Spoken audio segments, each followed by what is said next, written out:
Yay. Blendy. Blendy bull. How are you this morning? Don't forget your meds. By the way.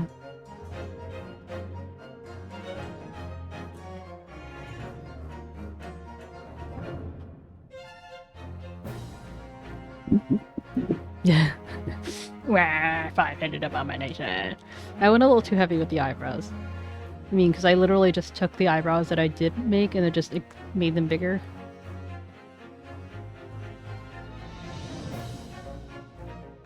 I don't know. Not so bad. You think so? I was too lazy to bring out my, my thing again. Oh, that reminds me. Speaking of things, I need to open up the fishing. I need to check who was the top person.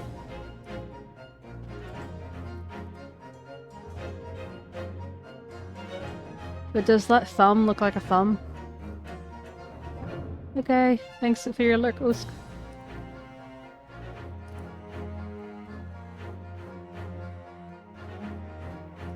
I'm the top because of my alert walls. Okay, well Ozzy won for this month.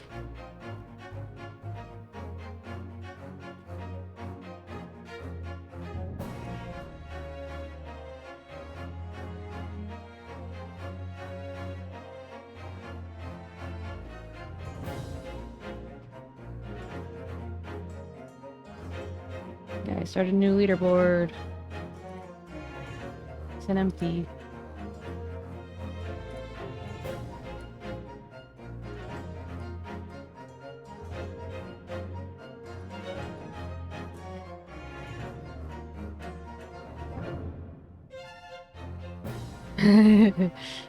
Oop my poop. Too bad he's not here to hear it.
I put it into the chat.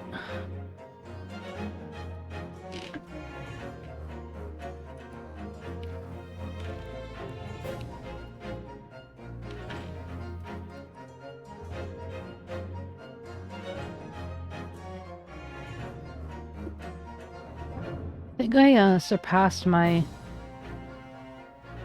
original goal. Reminds me I need to get my Twitch dock thing back. One of the things that gets me the most is like, okay, I can export the docs and some of the things, but not the sources, which are the important things. Well, no one said she was fondling melons specifically, but yeah, she was handling some melons. A little too vigorously, apparently.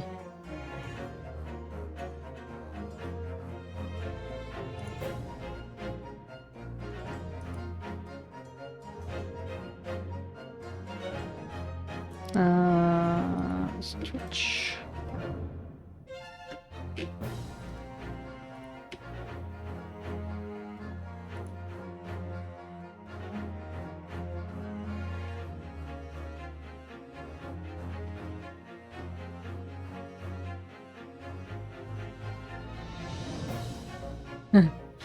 You know 𝗟𝗶𝗀𝘀. Okay. What was I gonna do? I was going to... Oh. Go to video... No. Stream manager. Take these quick actions. Copy the...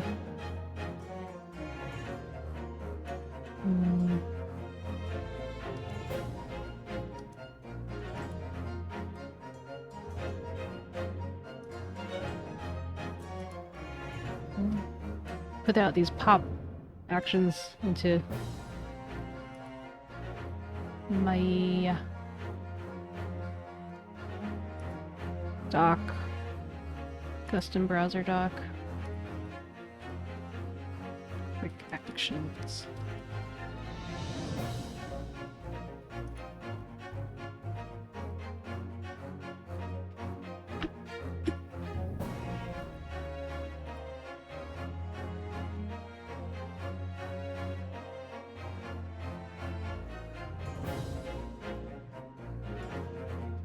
Let's manage our goals, followers.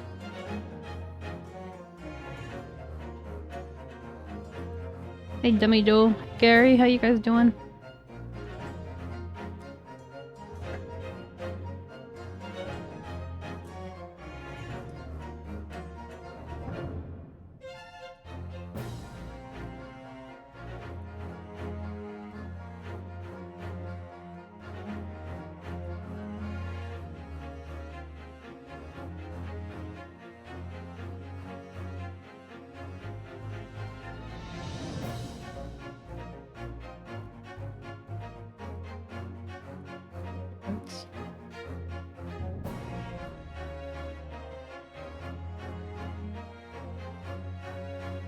I need to get into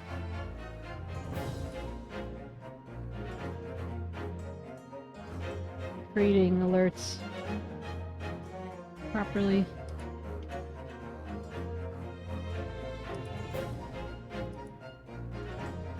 Nothing happened today. I had a soda in the freezer, took it out. When I opened it, blew up both the kitchen and me from head to toe. You amateur! You should know better than to put that stuff in the freezer. Especially if it's a can. I should know.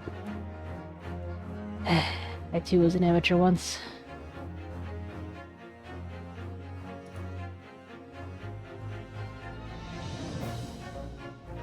I'm okay. Not too bad.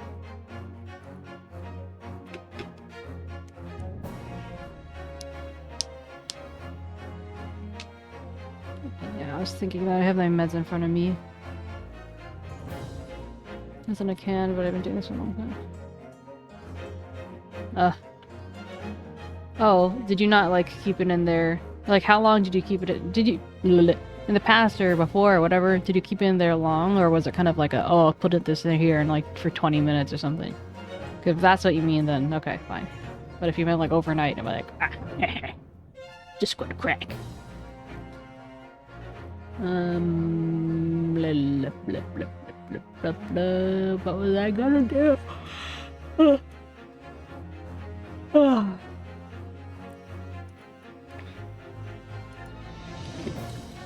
Reminder for me to add proper alerts to stream.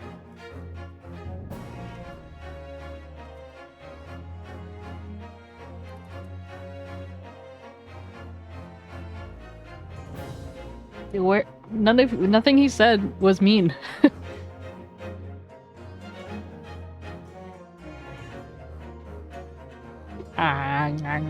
Leave me with my single tooth.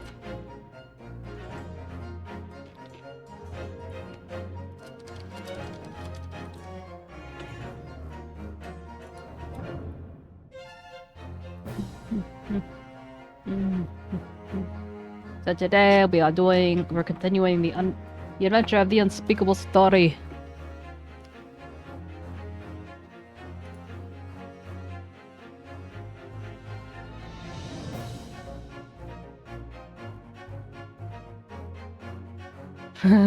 Wet paper. She just a limp noodle. How are you today, Demi-Do?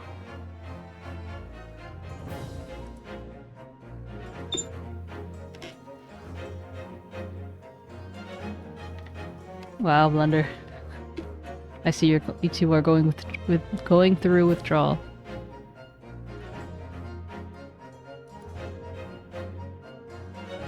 Okay,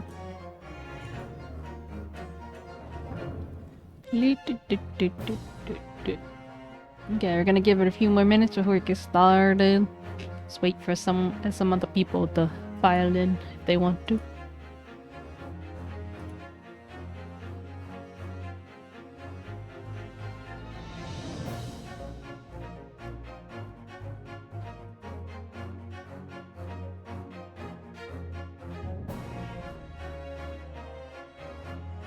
Wow.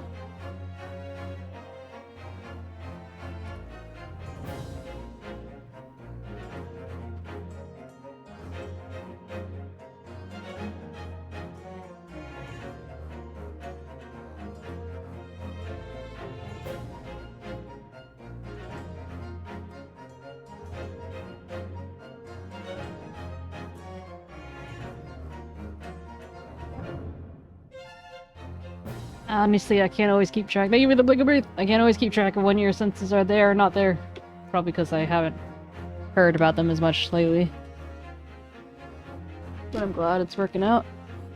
Kitty cat! Beyond serenading my cat.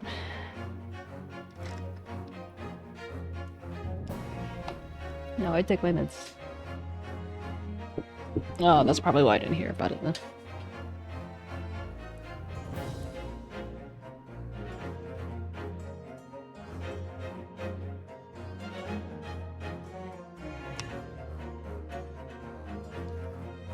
Probably not exactly what you meant, but close enough, right?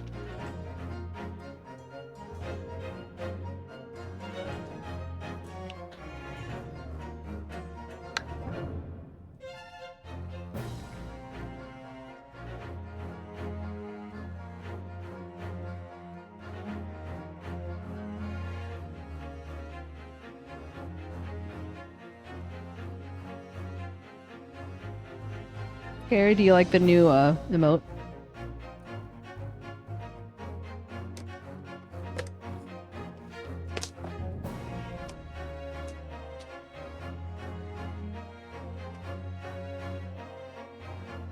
Oh, thank you. I hope so.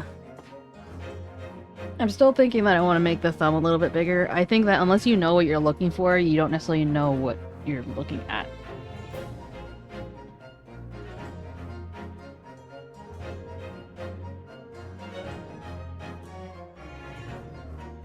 It'll just look pretty chonk though, which is funny.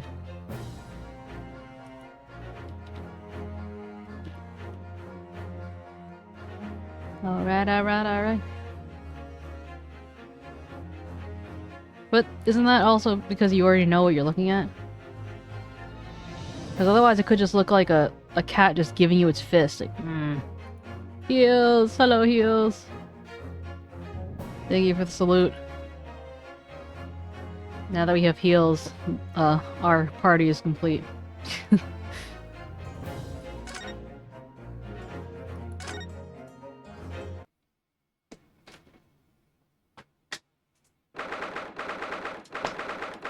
April, Baker Street.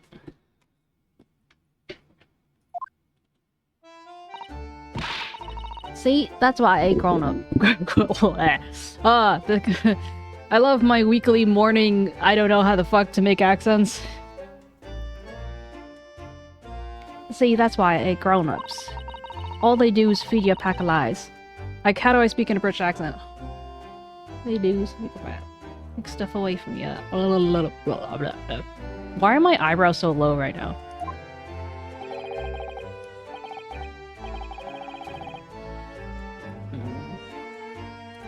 Let me recalibrate this. There we go. Sometimes I have to like look down a little bit when I calibrate, so then when I turn my head up, it looks more natural. Oh wait, you can't even see my face right now.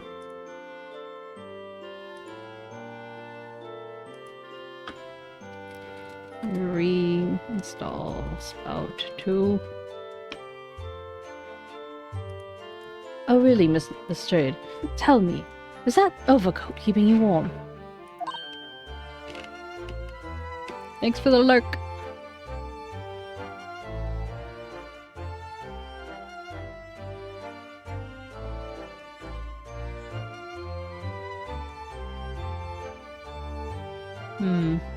What? Oh my. Surely you were given that.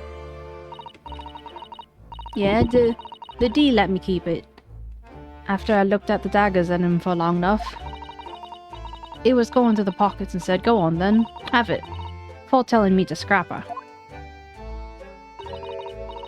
Always pays off, giving people a look like you hate them. I can't help but feeling that it's going to get you into serious trouble one day. What I really wanted was that nice shiny disc, mind. The music disc. But Mr. Windybank said it was practically worthless. I think I'm going to have another bash. Give him a long, hard stare.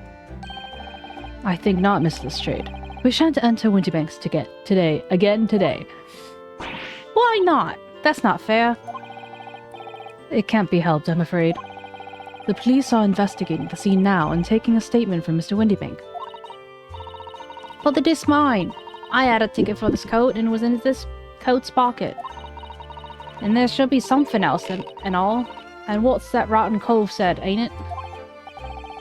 Yes, he did mention something about another article, didn't he? Well, then it's mine too. Whatever it is. Now she's really pushing her luck. Oh yeah, Gary, I've dedicated myself to saying schloms, because that's what I keep wanting to say, like schlong. Schlom's got a schlong. But I'm just accepting my fate. Miss Lestrade, I think it's time to admit defeat. You've had your haul for the day. Yeah, and it's all your fault, Schloms. So, what are your plans now? Will you dine with us this evening? Eh? Iris would be delighted to cook, I'm sure, and I might entertain you with a modest violin recital.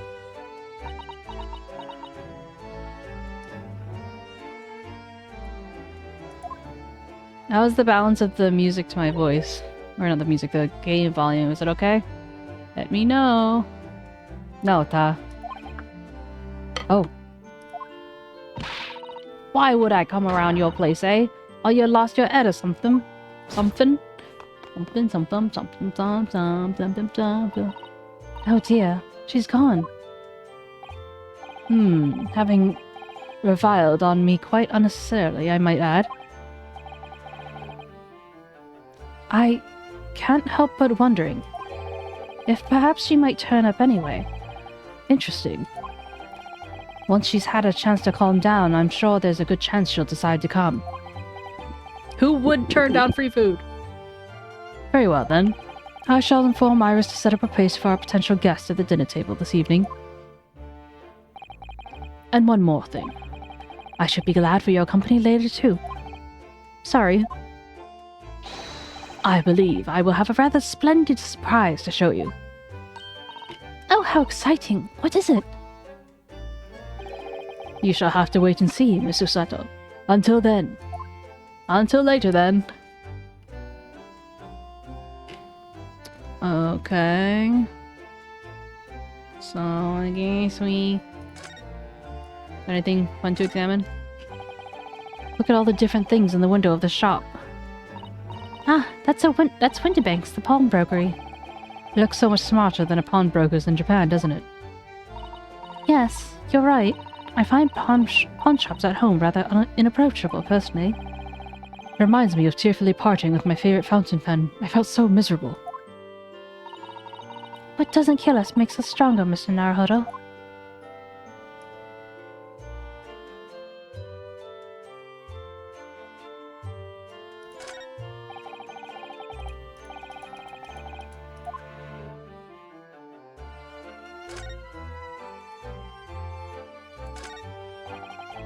It's already been 2 months since we started taking lodgings here above Mr. 𝗟𝗀's office. I still can't quite believe it. I never expected that things turn out like this. Oh, I know. To actually be sharing to be actually sharing accommodation with the world's greatest detective.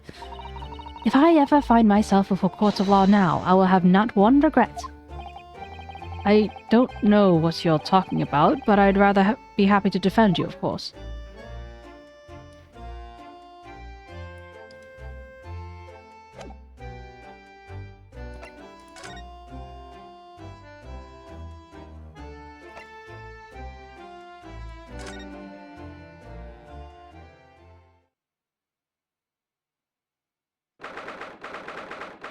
April 15th, 6:46 p.m. 𝗟𝗀's suite.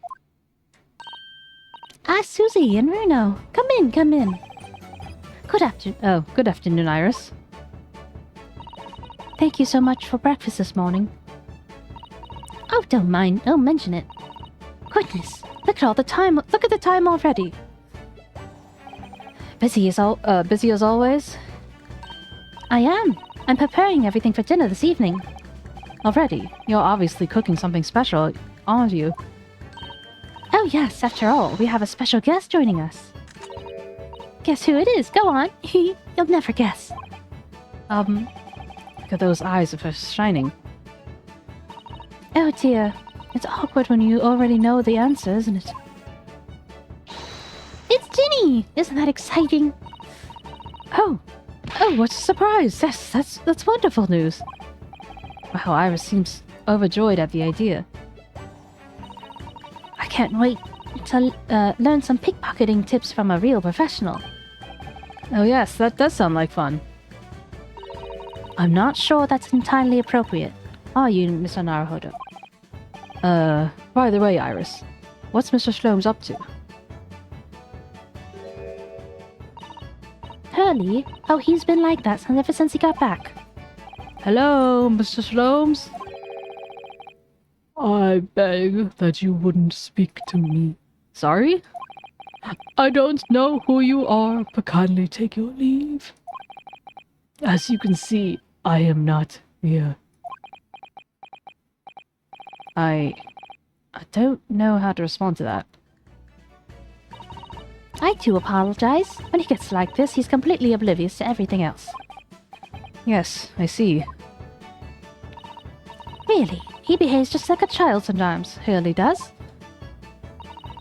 Mr. 𝗟𝗀's and Iris have something of a parent-child relationship, don't they? Yes, except that Iris is clearly the parent here. Come to think of it. I wonder where her real parents are.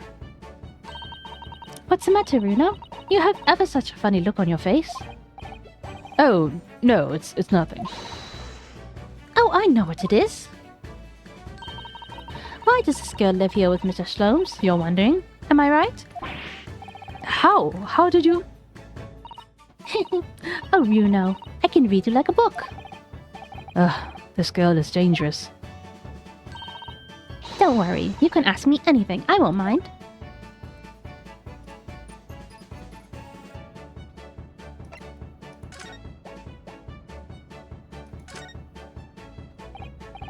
So, by Ginny, you mean 𝗟𝗀, the young woman from the McGilda case 2 months ago, right? Yes, who stole my experimental smoke grenade launcher. I'll put this over here. Put this over here. Sorry, I'm just rearranging some windows.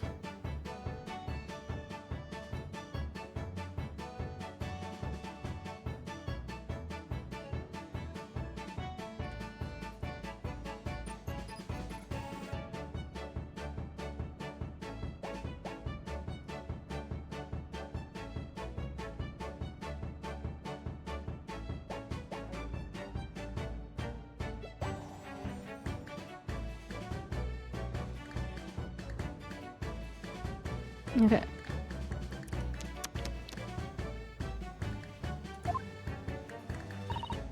Although after that trial, I invited her back here and we had dinner together.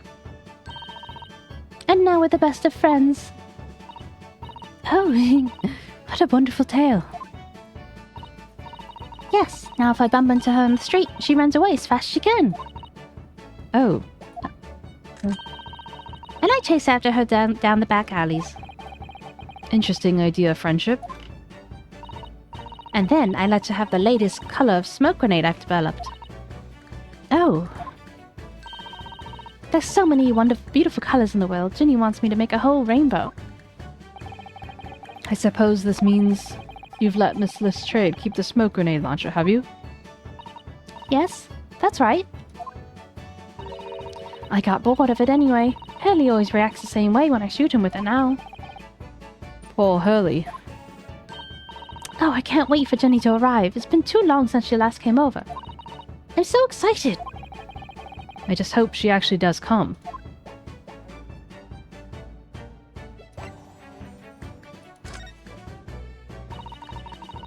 I'm sure you've been wondering... Oh, I'm sure you've been wondering why it is I live here with Hurley, haven't you? well, it has crossed my mind, that and we're your real parents. My mummy and daddy aren't with me anymore. My mummy passed away when I was born. And around the same time, my father... Well, he had to go to a faraway land because of one of the cases he and Hurley were working on. Oh. Wait a minute. Did you say he and Hurley? Yes. Daddy and Hurley were always solving mysterious cases together. She didn't mention that before. He wrote them all up in his diaries. That's what's in the metal chest over there. Really? He recorded them all? So what do you mean it's true, Mr. Sholmes? Hurley did have a partner with whom he tackled some of his most taxing cases. oh yes. I mean, it's always nice to have one, isn't it? So Mr. Sholmes' partner was your father? Exactly. Hurley told me I wasn't allowed to look in the chest. That only made me want to look even more, so I opened it up. Oh, that was Susato saying that. Whoops, sorry.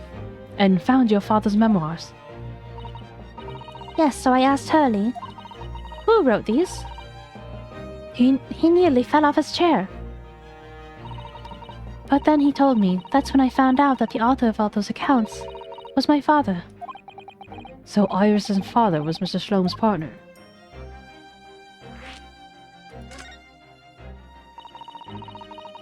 I practically lived with Hurley all my life. I was tiny when he took me in. So, it came as quite as a shock when Hurley told me he wasn't really my daddy. I mean...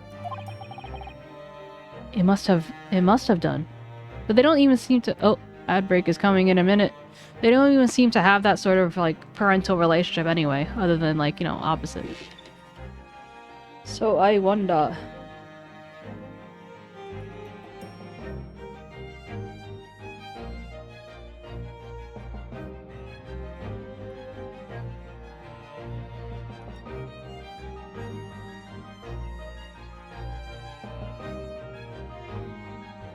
Okay, if you need to go to the party, now's the time to do it.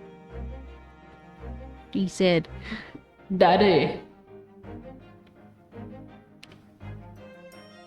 Daddy? Daddy?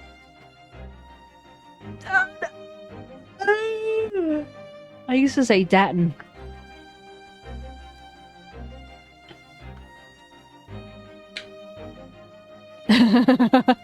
Ew, wonder.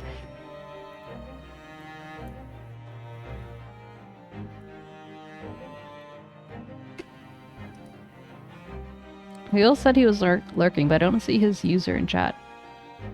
I see Maki though. It only says one viewer even though I know you guys are watching. It's so strange. It sure is quiet today.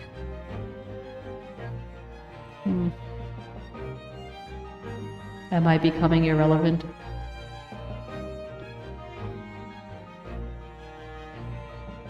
Well, Pookley's not here to hear it, so at least according to Twitch. So what does it matter?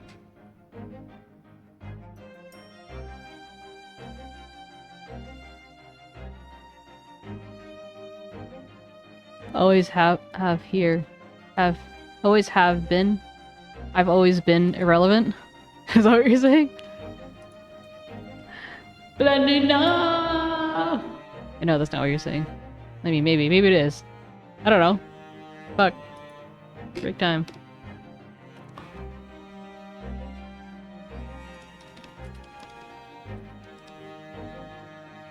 Oh. Yeah, I know that meme, but I feel like I always want to use it, but then I just... I don't know. Is dip, as in short for dipshit?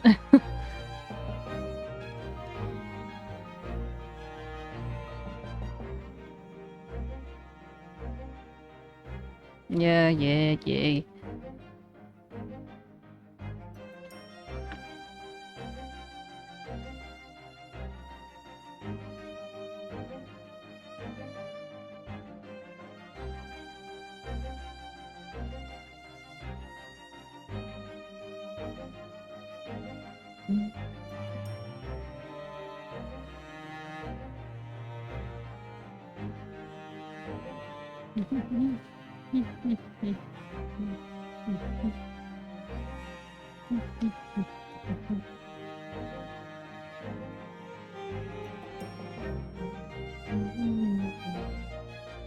I think this is one of my favorite of the... Exactly! Frey, where are you? But I think this is one of my favorite songs from this game.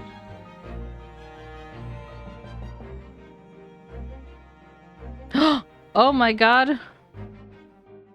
What the hell? Speak and she shall appear.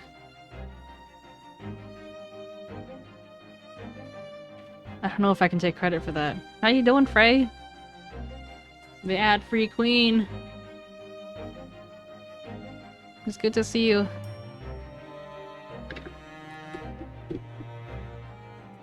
Have you ever watched any of my,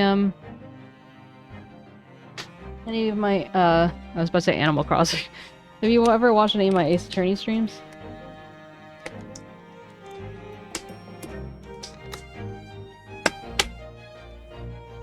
We indeed chillin'.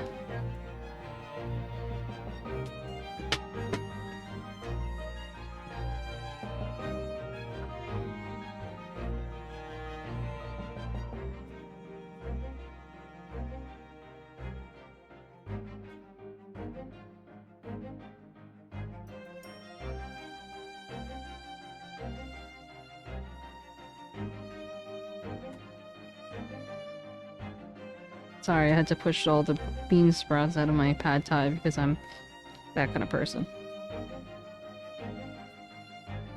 Oh, okay. Well, just know that you're missing a good time. Thank you for stopping by, though. I appreciate you. It must have done. I wonder why Mr. Sloan chose to tell you, and at such a young age. Hurley says it's because he wouldn't have been able to hide it from me. Oh? Well, having lived with Hurley all these years, you might say he has always rubbed off on me. His ways have rubbed off on me. There's some things I could just see. Especially lies. I almost always know when people are lying before they open their mouths sometimes. Right. Thanks, Frey. Have a good day. Anyway, I was so fascinated when I read Daddy's diaries. That's what inspired me to write The Adventures of Sherlock Sholmes, actually. Tater tater. I always assumed Mr. Sholmes simply told you all those thrilling stories. Oh no, Hurley's hopeless like that. He forgets everything. As soon as he solves a case, it all but vanishes from his mind. Oh, I see. The other day it was so embarrassing. As usual, he totally forgot about the case he had just solved. So the very next day, he gathered together all the people involved and proceeded to solve the case again. It was quite a shock for everyone. You can certainly say that again. You share your father's surname, don't you, Iris? That's right, Wilson. Daddy is Dr. John H. Wilson.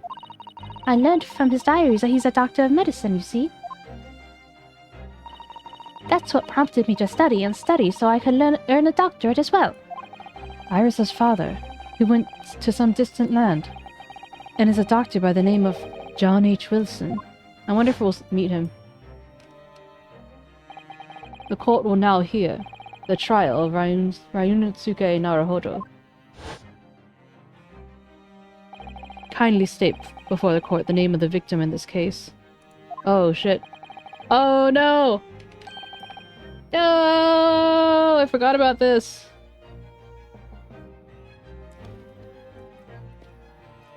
No!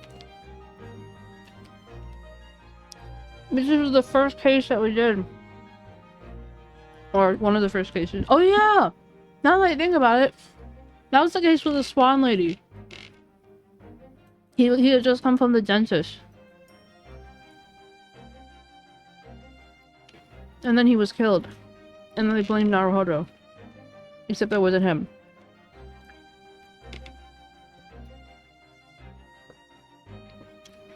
I'm sure we noticed it at the time about the name, but This makes the plot thicken. that's right. Visiting professor of medicine at Imperial Yume University. And the man who, in the most bizarre of circumstances, lost his life just before we left Japan.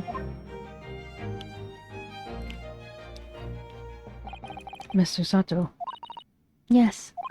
perhaps we shouldn't pursue this conversation any further at this time. I think that would be for the best.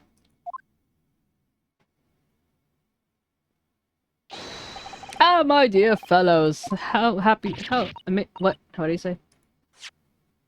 How good to see you. Mr. Slums! Why ever did you not make your presence known to me before? Huh. Well, no matter now. So, how the devil are you? We've been with you for most of the day. Goodness, really? Do tell me, Mr. Sholmes, is your violin unscathed? My violin? Whatever are you talking about, dear madame? Oh, never mind that now. I have something far more interesting to show you. Behold, my dear fellows. Oh, another music box disc. No, not another disc, Mr. Sato. This is the one Gregson demanded we hand over as evidence, Mr. McGilded's disc. Oh my! Then what is it doing here? You know, at times, Mr. Naruhodo. I think that though I have an undeniable turn for detection, I may be very well more adept at larceny. Oh, that would be wonderfully exciting. I'd be your pickpocketing assistant. And Runo could be our go-to lawyer in case we ever got caught. Right. Plus, Susie has such a beautiful handwriting, she could write all of our menacing crime notifications. yes, I'd be delighted. I'm just going to pretend like this conversation never happened, I think.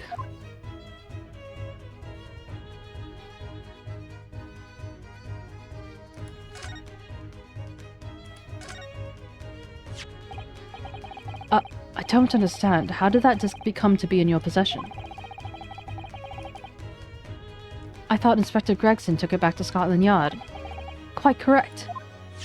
And that sort of uncompromising attitude is precisely why I always carry some of this. That's a bar of caramel, Mr. Sholmes. Your one and only friend in time of loneliness, if I'm not mistaken. If you will humor me, my dear fellows, cast your minds back to when the good detective confiscated the disc. I'll be taking that whatever it is of Mr. Gilda's down to the yard, thank you very much. So hand it over. Oh yes, of course. If the police demand something as evidence, my dear fellow, we have no choice but to capitulate. It is all yours, Inspector. For the briefest of moments, I had the disc in my hand, did I not? Yes, you did, but I still don't understand. It was at precisely that moment that I summoned my one and only friend into action. I pressed the disc into a pair of bars like this. That's amazing. The disc and all the minuscule protrusions have made an image in the caramel. Wow. That's not the way I expected. Indeed, the caramel is quite exceptional. I developed it myself, you know.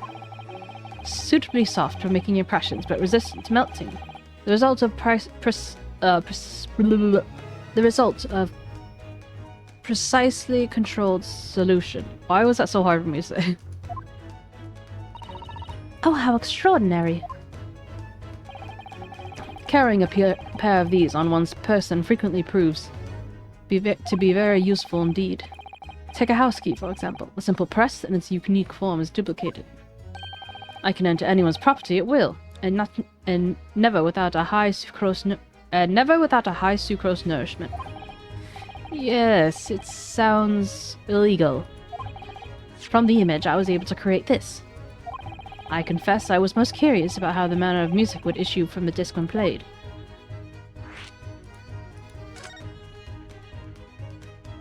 Do tell us then, Mr. Shlom's. What music does this disc play? Well, unfortunately, I have no idea. No idea? None whatsoever. Are you familiar with the workings of a music box, my dear fellows? Thank you for the book, Buggy! No, I'm afraid not. Goodness, you don't know, Bruno? Bitch, you stupid, you don't know. Oh. Inside of a music box, there's a special metal plate piece called a comb. That's what produces the sound. Small protuberances pluck the different teeth of the comb as they rotate past, making different notes. The first music boxes were to be invented used a rotating cylinder with protuberances On it.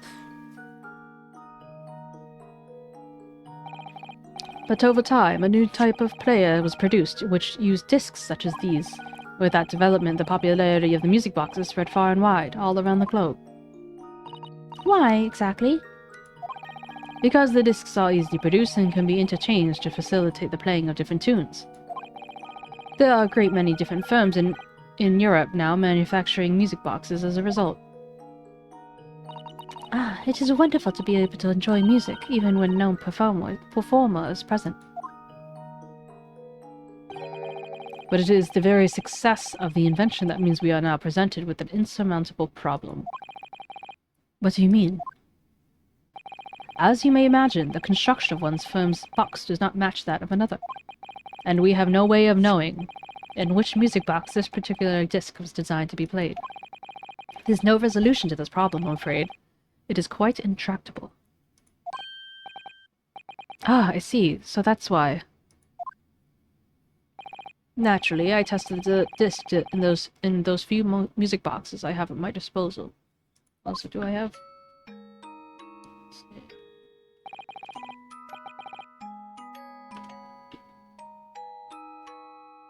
But as you can hear, to no avail. The results were equally unsatisfactory in this one. So, I am presently engaged in acquiring an example of all the music boxes ever made in Europe. Every single one! That's Hurley for you, always taking things too far. But my dear girl, an unresolved riddle is quite repugnant to my constitution. But surely all the different types in Europe will amount to a huge volume of music boxes, won't it? Yes, that's certainly true. In the worst case.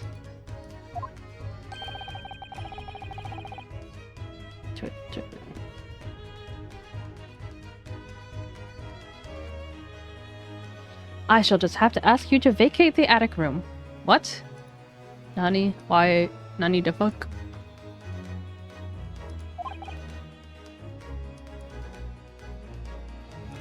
Let me just check one thing real quick.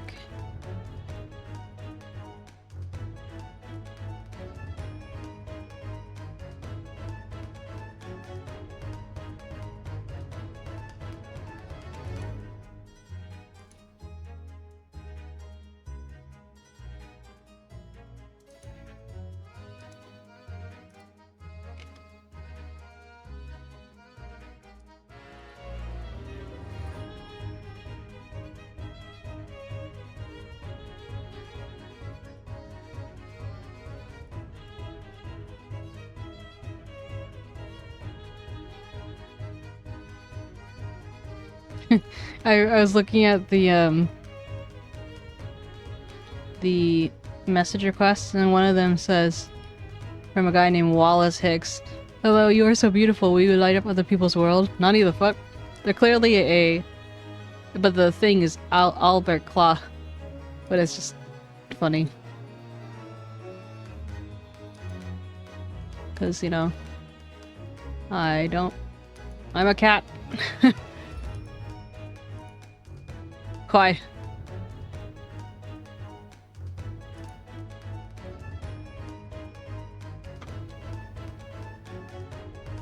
This is on Twitter.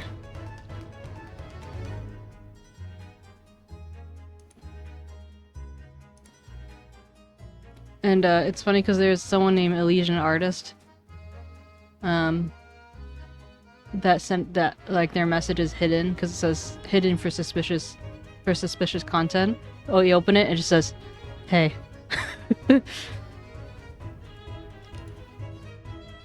Oh, I blocked them. I wonder why.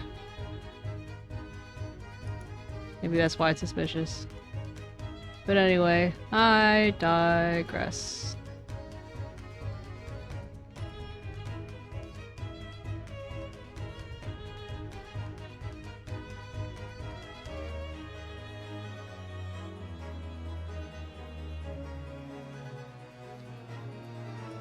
I guess that makes him a furry lover.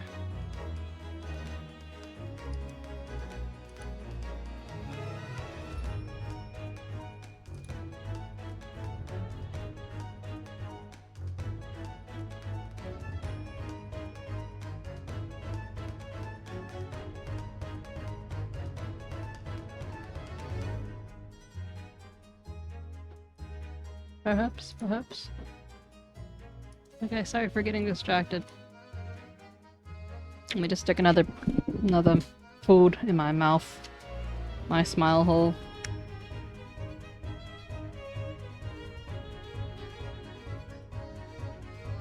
We need to make Smile Hole international. I mean, technically it is international, but...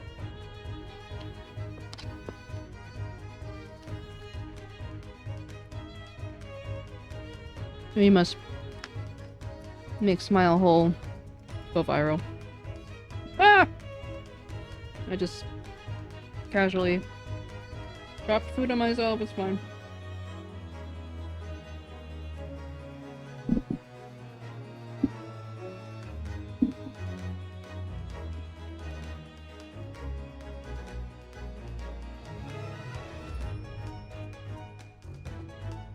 Do I need a bib? Yeah, probably.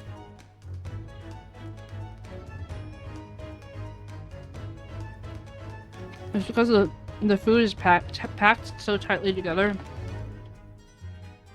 Where I'm using some force to get it out, but as a result, if I'm not careful, it has the potential to fly away.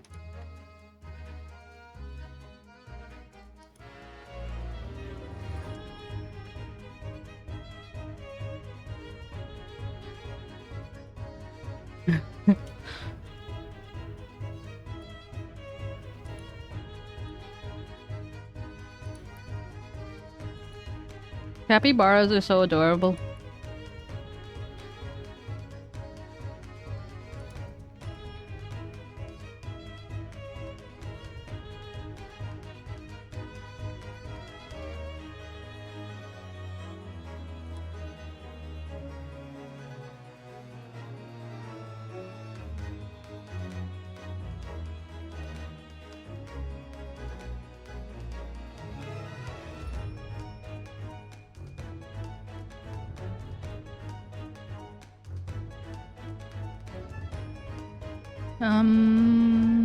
Put it in cute share.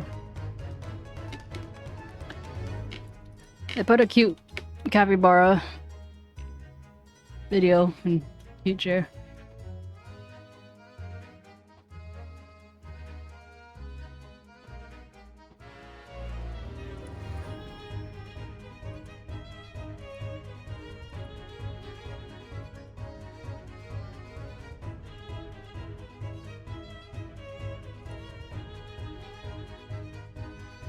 I think I...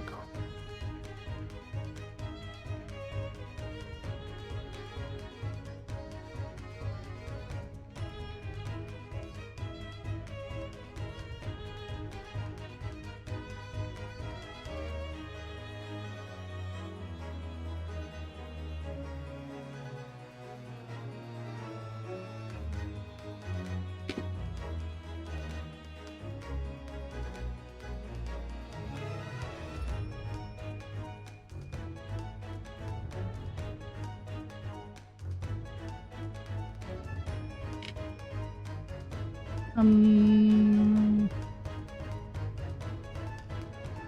right, I wanted to make a tweet.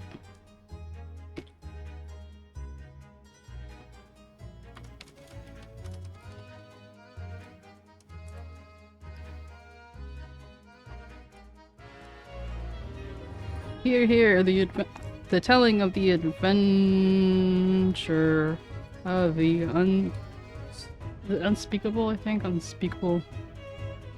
Unspeakable tale continues with voice acting.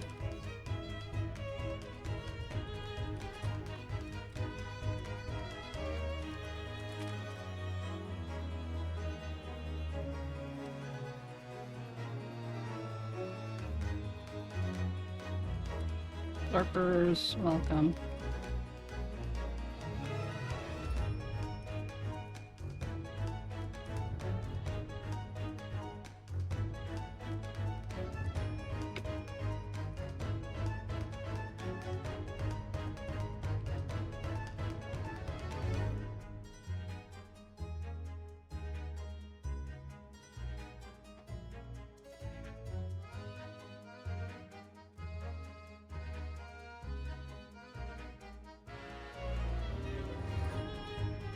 One thing that's nice about my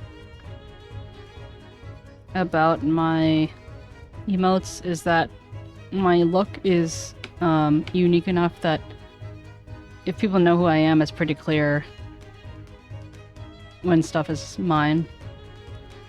You know what I'm saying?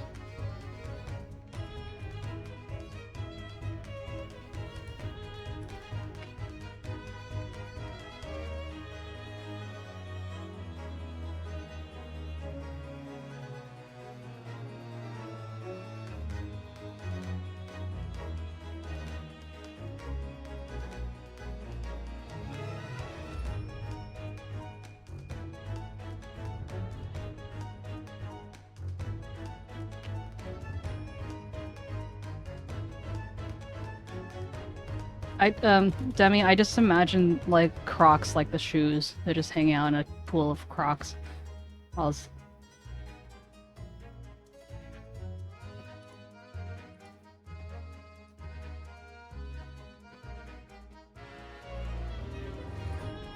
Okay.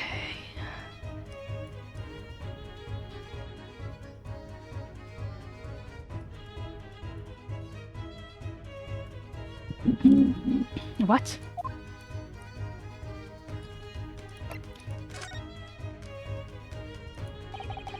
But I don't make them my personality? Laws.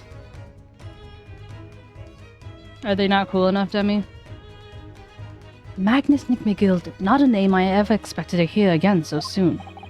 Yes, it's only been 2 months since that grisly case.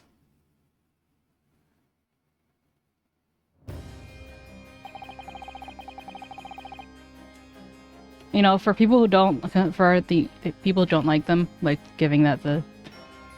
No, wait. Considering that people complain about them so much, we will sure wear them a hell of a lot. Mr. 𝗟𝗀𝘀 had perished within hours of the trial's conclusion.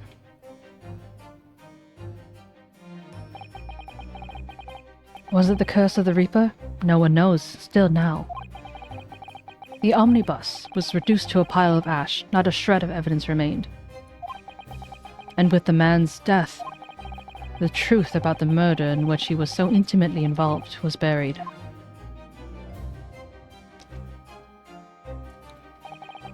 Even though we successfully established Mr. 𝗟𝗀𝘀's innocence in the trial, The newspapers are still claiming that it remains an unsolved case.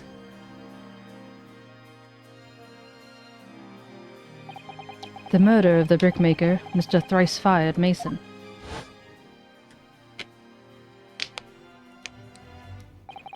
In the end, the truth of the matter remains a mystery. We still have no idea what's really happened that night.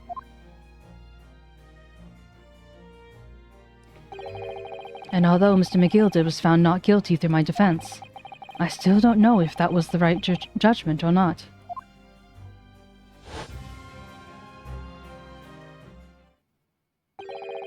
It would appear the case is not yet closed.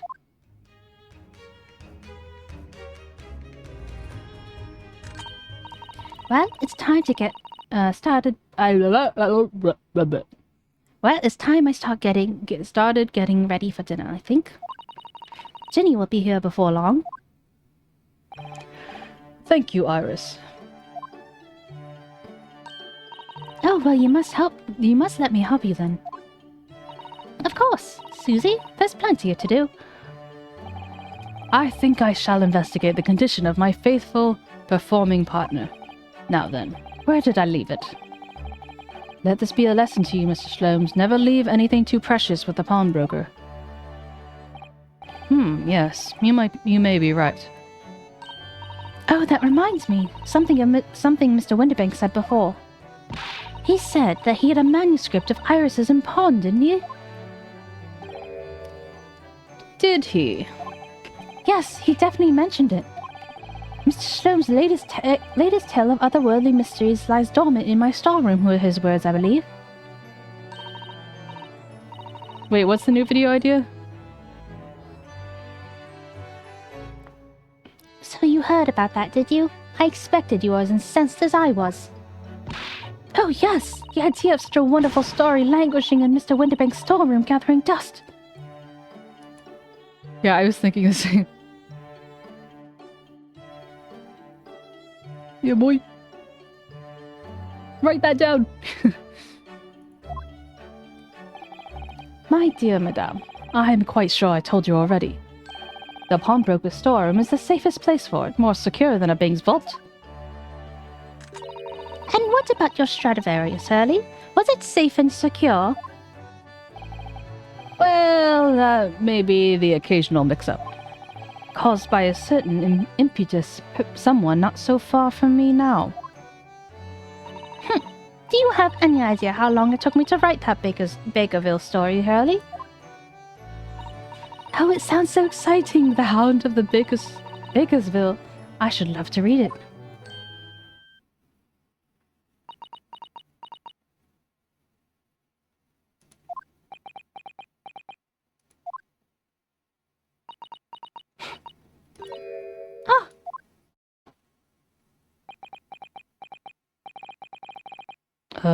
What's going on here? Why does it feel like an icy chill just swept through the room? Susie, What did you just say? You said the Hound of the Baskervilles. But how could you know the full title? Well, that's because Mr. Sato is such a great fan of all the stories of Mr. Sholmes, of course. But Runo, the Hound of the Baskervilles, has never been published. What? Then when I showed Hurley the manuscript, he told me I wasn't allowed to publish it yet. I don't understand. You feeling uptight? Is that what's happening? That's why he said he'd keep it safe. Until it was the right time for the story to be public, you see. So that's why the manuscript is at 𝗏𝗏𝗀𝗀𝗀𝗀. and yet, how could Susie here know its title?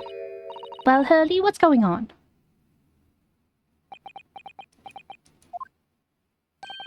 Ah! What is it, Mr. Sholmes? It would appear our guest has arrived. Wow. Miss Lestrade.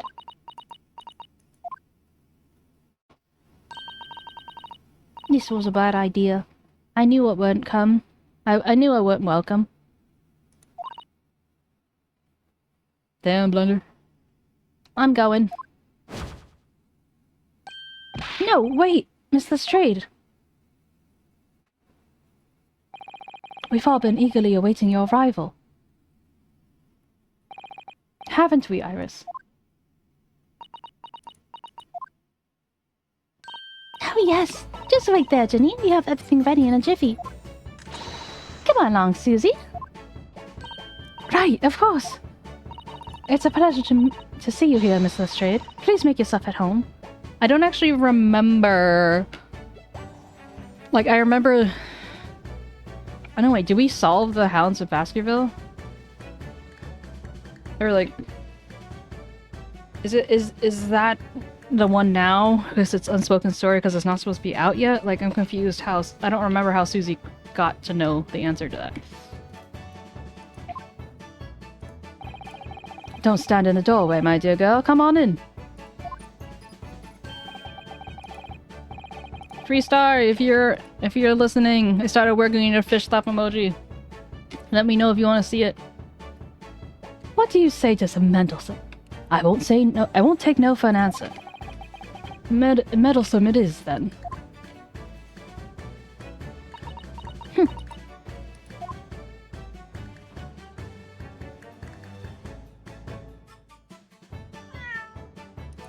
You're so cute. That evening, Iris prepared us a meal that was even more delicious than usual. Thank you for the hydration check.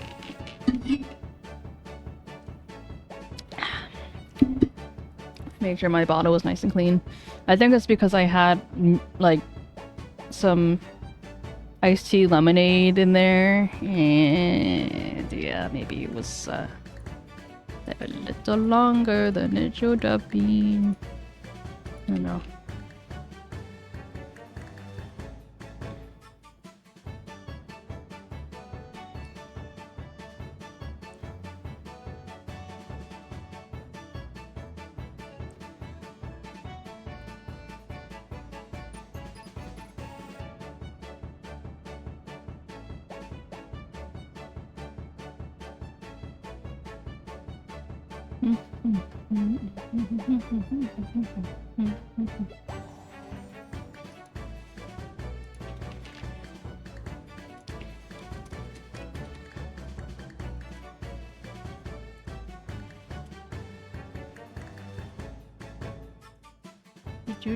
Yes, Blendy.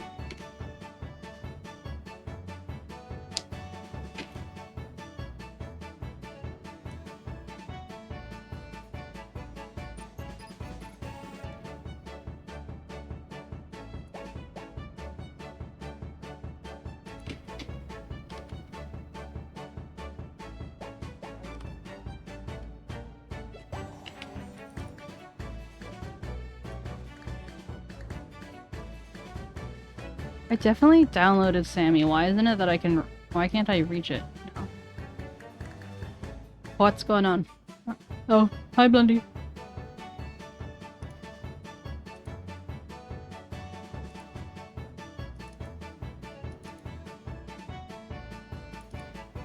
I found it.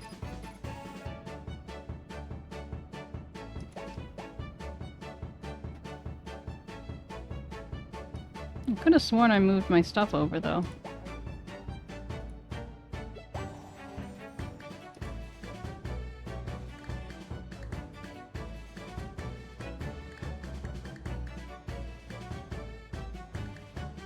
Start download, get reviewer. Okay, well, another note to self to reconnect Sammy. Is that... Oops. I'm used to having it give us a heads up when we're done with whatchamacallit. Mr. Sloane's performance was in no way meddlesome, and Gina, as we come to call her, had taught us all how to steal things from one another without being noticed. Everyone thoroughly enjoyed themselves, well into the night.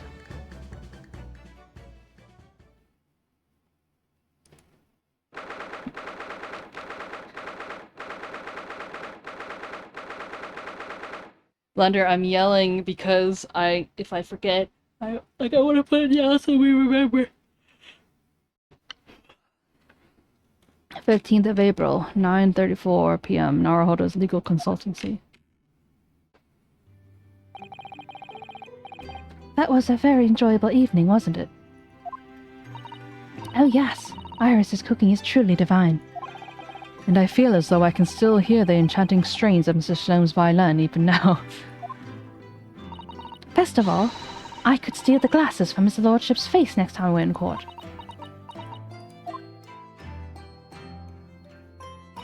Now, Hato-san, could I consult with you about something, I wonder?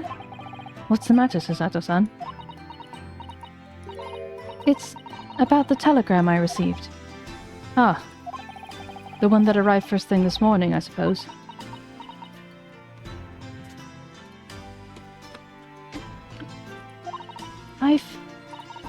I've been summoned. What? Summoned? What do you mean? The telegram was from the Lord Chief Justice's office. Lord Strongheart has asked to see me. Lord Chief Justice. When? Tomorrow morning. What? Then we have to start preparing at once. Oh no, that won't be necessary now, Hoda-san. I've been summoned alone. Alone? What on earth for? I have no idea. I suppose I'll find out tomorrow. What's all this about? Whatever it is making me very uneasy. Oh, who could that be, I wonder? Good evening, friends. Ah, Iris. Hello again.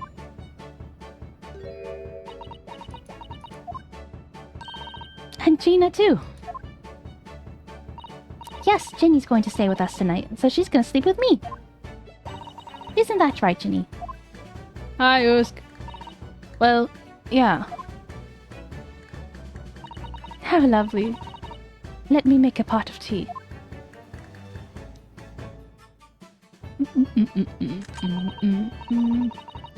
You know, I've learnt so much today. Oh, what in particular? All those things Ginny showed us. Wasn't it wonderful? Ah, you mean all those pickpocketing techniques? We had fun trying them out on each other, didn't we? How was the shop, Usk? Did you get anything good? I think we've awakened a natural talent. I could earn a living from it. Living from it. You might be getting a little ahead of yourself there. So, what brings you to our humble quarters at this late hour? Well, you see, I came to return this. Wait, what? That's mine. Oh my, whenever did you? I told you, didn't I? I have a natural talent for it. Oh, yes, I had forgotten. His singular banjo string. And then all of Blendy just reverberates. Iris is literally a child genius. So anyway, here. You can have it back. Not that I really understand why you wear it, though. Ah, thank you. Alright then, good night. Yes, good night.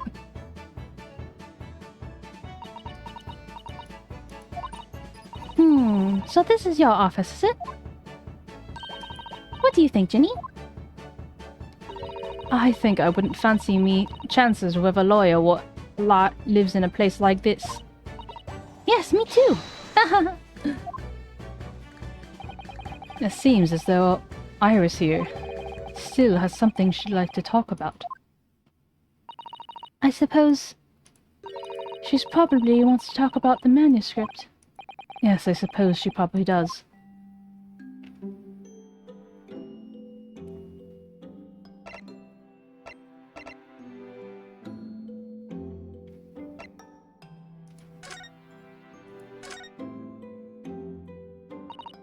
Iris, I suppose you're hoping to talk about the manuscript, aren't you? Aren't you going to just tell me? I'm so sorry.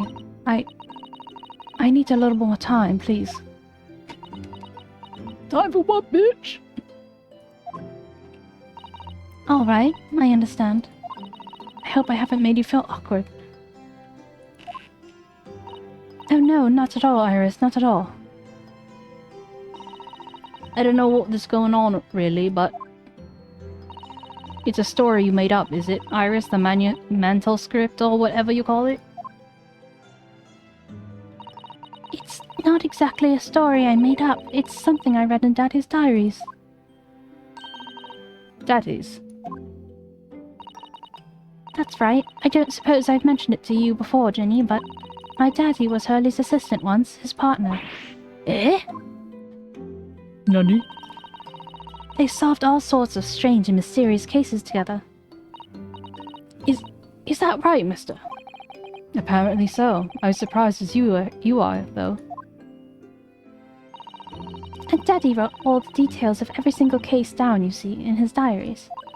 So I study them and write my stories based on what actually happened. So, where's your old man now, then?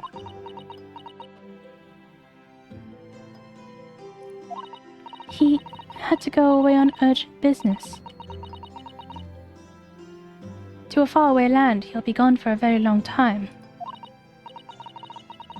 So, I've never really met him. Oh, right. Come to think of it. I don't know anything about Gina's parents either. Perhaps we should ask her.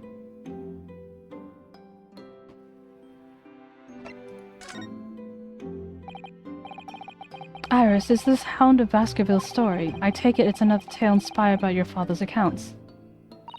That's right. I thought it was fascinating. But it's different somehow. From the other cases, I mean. Oh, how? I don't really know, but it must be special in some way, because after I'd written it, I showed it the manuscript to Hurley. He turned as white as a sheet. It was the first time I'd ever seen him like that. Wait, let me just save. Because...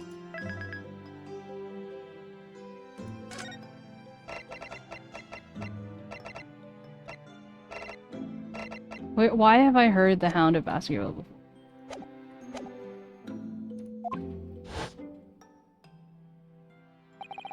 It pains me to have to say this after you toiled over it for so long, Iris.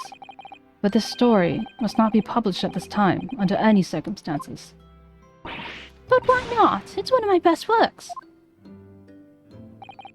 I'm not at liberty to say, not now, so please do not ask me. All right then, I won't. But I do solemnly swear that I will explain everything one day, Iris, when the time is right. And that's how the manuscript... Oh, and that's how the manuscript came to be with Mr. Windybank, is it? Yes. Hurley said it had to be somewhere safe. Is that really gets my goat, does it? That does? Is treating you like a child. It's mean. That's what it is, keeping secrets like that. I'm sure Mr. Slomes isn't trying to be mean. Eh? If he said he wasn't at liberty to talk about it, I'm sure there must have been a very good reason for it. I think so too. You lot are too trusting for your own good. But you can't pull the wool over my eyes. Slomes is lying to Iris. I bet my life on it. What? Hurley's lying to me.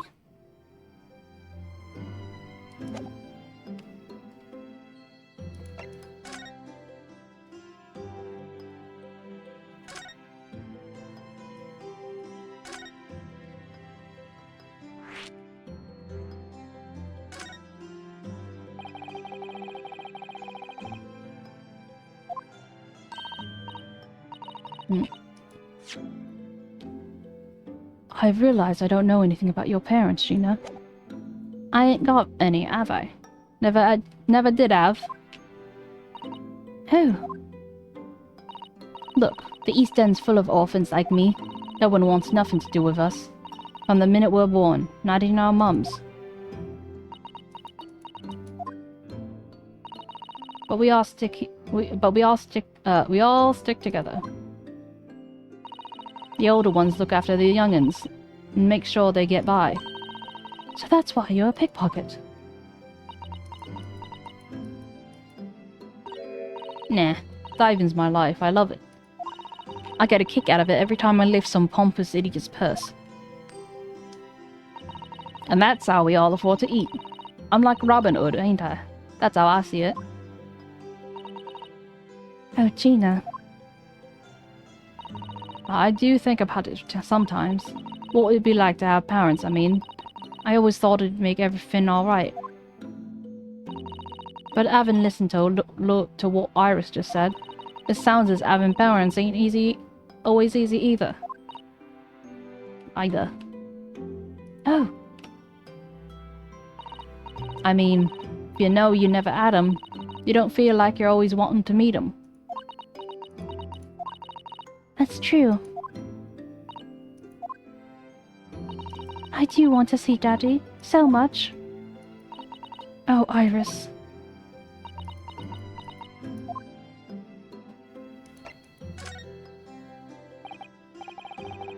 Sheena, what did you mean when you said you know Mrs. Sholmes is lying to Iris? Well, it reckons he popped that mental script or whatever, right? But come on, it's obviously a load of rubbish. Oh my, why would you say that, Gina? It's simple. If that story was really an old Windybank storeroom, there'd be no way for someone around the world, in other words, you, could know about it. Sorry, Iris, but if you ask me, he sold it. Without telling you. But Hurley would never do such a thing like that, I'm sure of it. Ha! Grown-ups do a lot worse than that, believe me. Barefaced liars, the lot of them. You just ain't realized it yet. I'm telling you, that mental script ain't at Windybank's. You'd seen soon if you had a look. Even if you think you can trust him, I don't. That Sholmes is a liar, like the rest of them. If I'm honest, I have wondered if Hurley's telling me the truth sometimes. See? Oh, but I don't mean I think he sold it. I mean that sometimes I wonder if he might have hidden my manuscript somewhere. Somewhere I don't know. Even though it's wrong of me to doubt him. Don't be too hard on yourself. Oh, don't be too hard on yourself, Iris.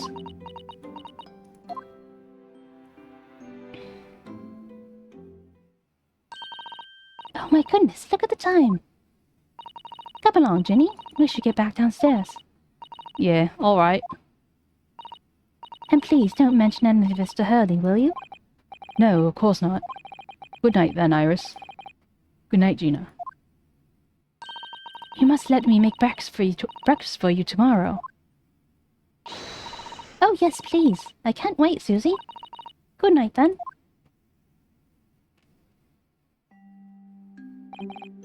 Iris. It sure easy. Iris, it sure is easy to forget, isn't it? Sometimes she speaks just like an adult, but deep down, she's still just a child. Well, I think it's time I turned in for the night too, 𝗟𝗫𝗀-san.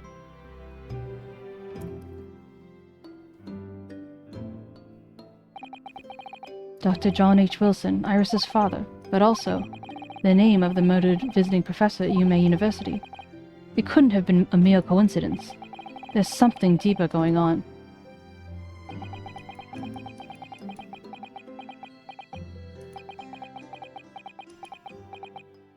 Okie dokie, dummy. Good luck.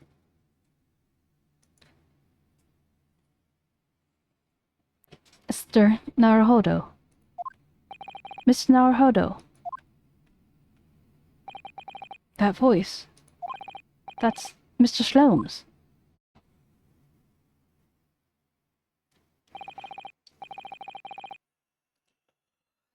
What's going on? It's in the middle of the night. It's Miss Lestrade. She's gone. Gina.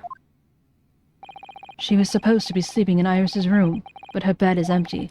Well, she's an independent young woman. She probably decided to go home, no? I think not, from speaking to her before she retired. I got the distinct impression that she was looking forward to breakfasting with Miss Usato.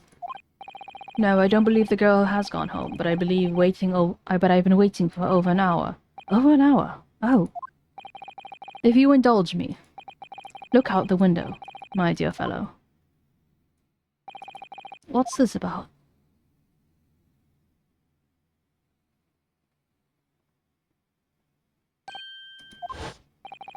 Wait a minute.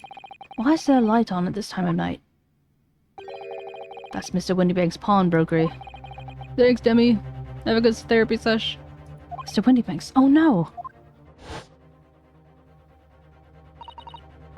It's simple. If that story were really an old Windybank storeroom, there'd be no way for someone halfway around the world, in other words, you, who could know about it. Sorry, Iris, but if you ask me, he sold it, without telling you. Could Ginny have gone? It seems like you have some knowledge of the situation, Mr. Naruhodo. Sorry? Oh, no, not really. Well, anyway, we must investigate. At once. Mr. Sato.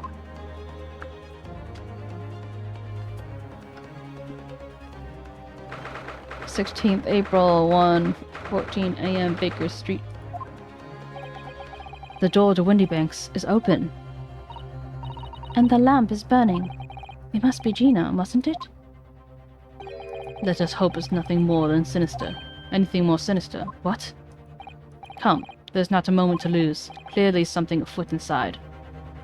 Hey Blender, what's your work day like today? There's no one here. Oh yes. There is. Mr. Shlooms! Mr. Shlooms! What the? Shlom's been shot. Leave me, Mr. Naruhodo. What? After them! Go! Run!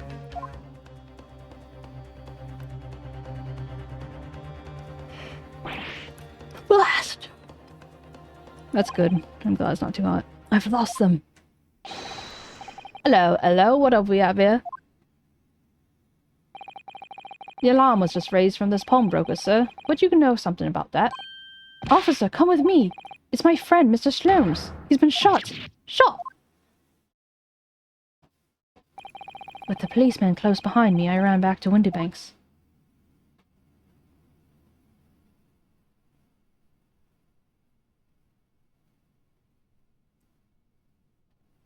What?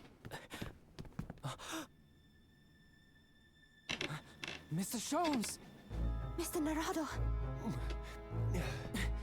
How bad is it? Never mind me, but there's much at stake. Behind that door.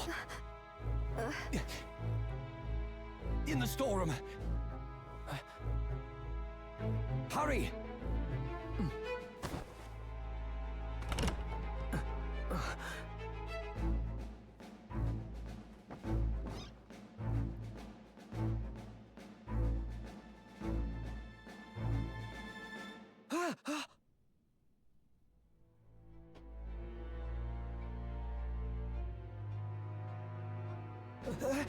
It's Gina!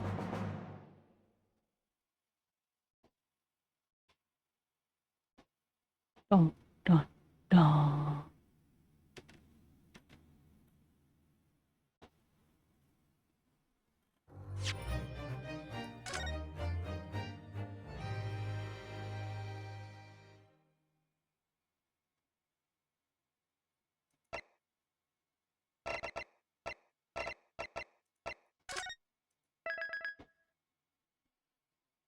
Not a cliffhanger, dude.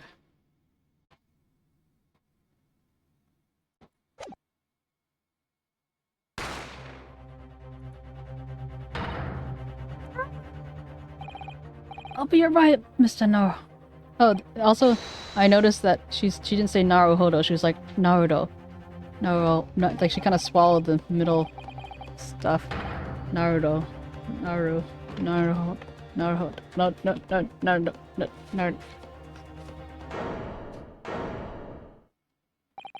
It's Gina. Naruto date bio. What does that mean?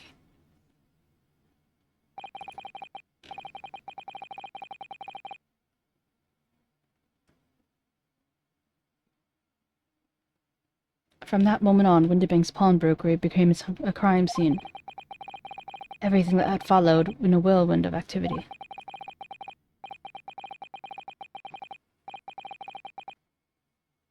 Ah, gotcha. Is it like the equivalent of just like making a sound like eh? Or yeah? Yeah? The arrival of the police and the preliminary investigation of the scene and the questioning. Believe it! Yeah, I know the believe it part. That makes sense. It was just before dawn when I was allowed back in my lodgings at 22-1B.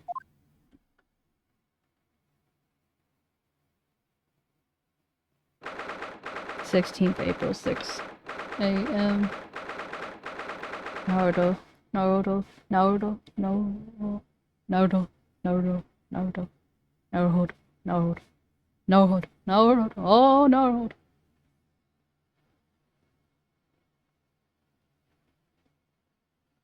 Who's Kishimoto?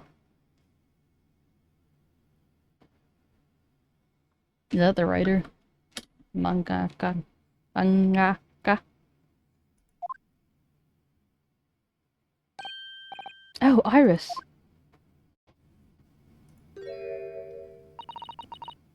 A telegram came, but all it said was wait at home. Oh yes, we asked one of the policemen to have it sent. It was simply impossible to come back. When I woke up, I was all alone. Hurley and Jenny were gone. Everyone was gone. Hey, Stempinski! Yeah, makes sense. How you doing, Stimp?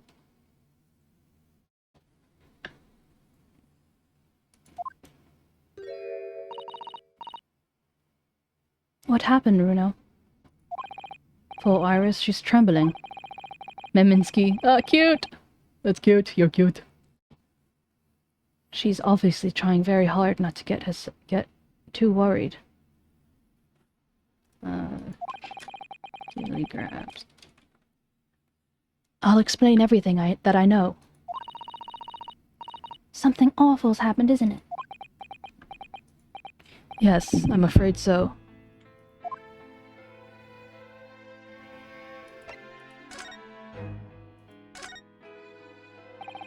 I'm sorry to have to tell you this, Iris, but Mr. Winterbank is dead. He was shot. We discovered it in the early hours of the morning. Oh, yes, I had a feeling. You did? Well, I saw all those policemen pulling up outside his shop. So I knew something must have happened there. When we entered Winterbanks in the small hours, we were disturbed by a gang of 2 thugs. They ran out onto the street and I chased after them, but they got away. So it was one of them who shot old Mr. Winterbank, I suppose? I don't know, but that's not what the police believe at the moment. Oh, why not? They have arrested someone else as their primary suspect, you see.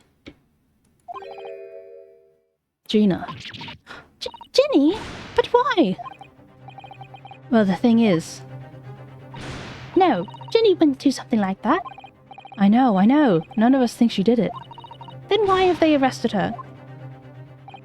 I'm sorry, there was nothing I could do.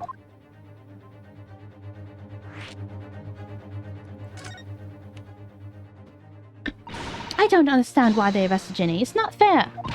What about the 2 thugs that were at the scene? Why aren't they prime suspects? After all, they shot Hurley dead, didn't they? What? No! I mean...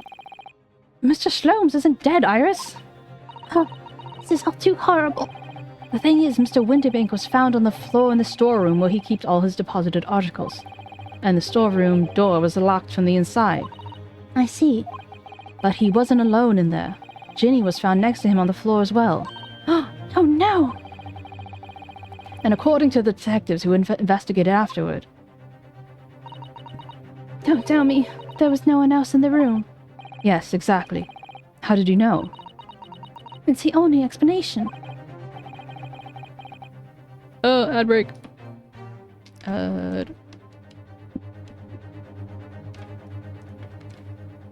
Time to eat my Thai.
Nom.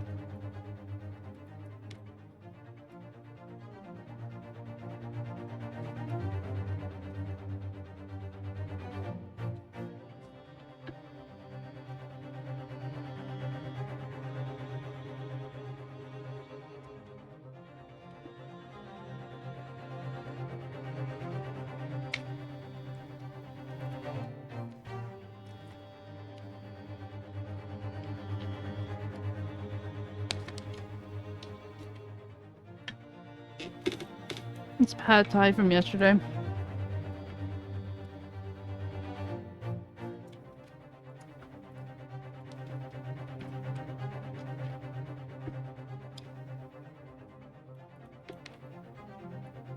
Chicken, and then pad thai noodles, and then peanuts. It's like the most, it's like the kind of, well, most well-known kind of go-to Thai dish or whatever. It's very popular. Very, very good gateway Thai food. This one has a lime, and I don't remember if I told you before, but I now realize that at one point I was eating pad thai in the past, and I hit a part that had a lot of lime in it, but I didn't realize it was lime, so I thought that the food just went bad, and I was like gagging. I was like, bleh. Just because I was like, oh no. But then now I realized it was just like a piece of lime there.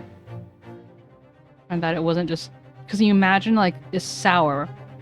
It's like sour lime taste mixed in with everything else. It's just like, oh wow, this has gone so bad that I can't, you know. Yeah, but anyway. I'm glad I learned. Welcome back, everyone.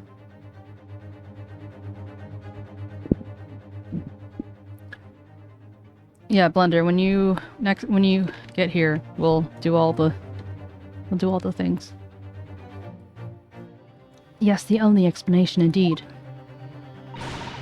What do you mean by that, Runo? Well? What can I say? I'm damned if I agree, damned if I don't.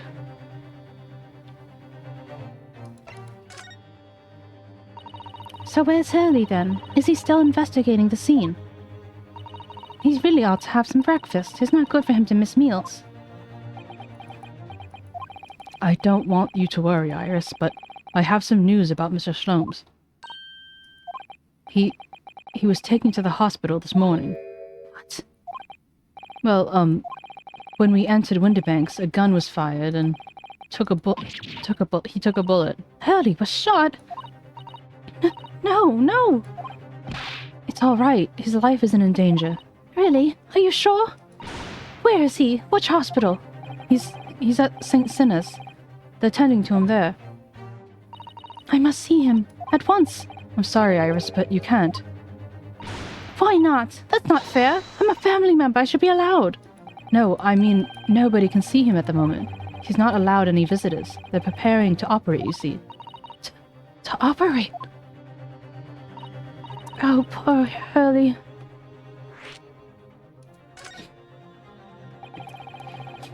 It was the two thugs that were in Mr. Winterbank's shop. They shot Sholmes when we disturbed them, you see.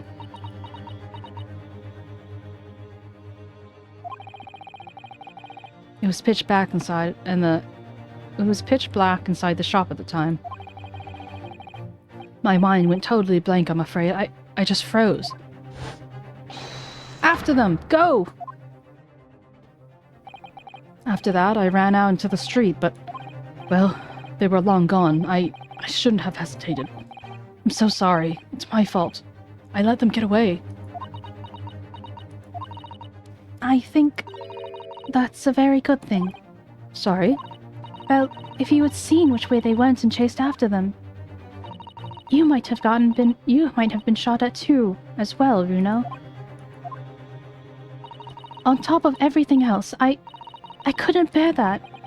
Oh, Iris. Where's Susie, Runo? She's still at the police station. Oh, why? I suspect she's still being questioned. The police said that they wouldn't be finished for a while. Why are you do there then? Well, I didn't get a good look at the criminals anyway, so they weren't questioning me for long. and Miss Usato stayed behind at the scene to tend to Mr. Shlom, so they didn't get started until later. Oh, I see. Besides, one of us had to come back to be with Iris. I'm glad Inspector Gregson agreed to let me leave early. You should have let me know and I would have come to the station.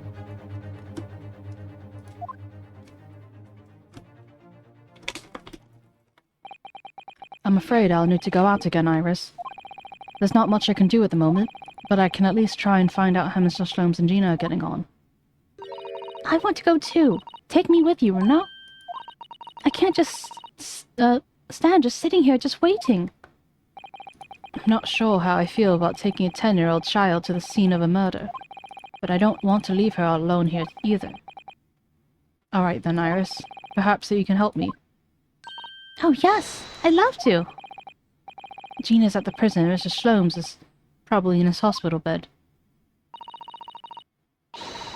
How you doing, Aldo? Yeah, but she's a child genius, so maybe she gets a pass. And we don't forget we have to visit the crime scene. We need to conduct a thorough investigation. Ah, I see you're ready for action. I imagine Iris would appreciate going to the hospital sooner rather than later.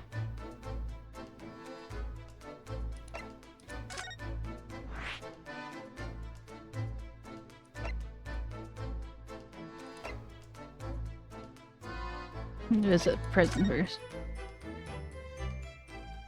Oh. St. Sinners Hospital. I'll go there after. 16th April, local prison, cell number 13.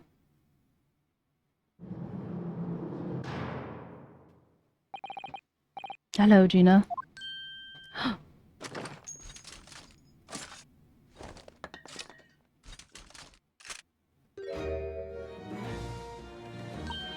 Oh, you still have the grenade launcher Hurley and I made? I wish he wouldn't keep pointing at me all the time, though. What are you doing here for? Ginny? I have a feeling it's because of us you ended up in trouble. So we're thinking what we might be able to do to help you.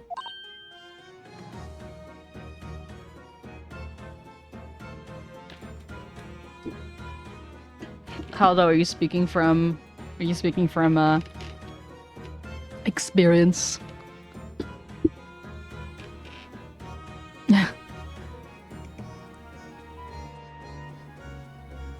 Yeah, I feel like Haldo's been here before, but it's been a while, so.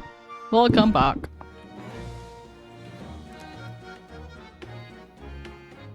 Oh, you're one of the Denmarkians. I think we have two. Who are you? Well, you can't. Sorry? It's been a week? What do you mean it's been a week?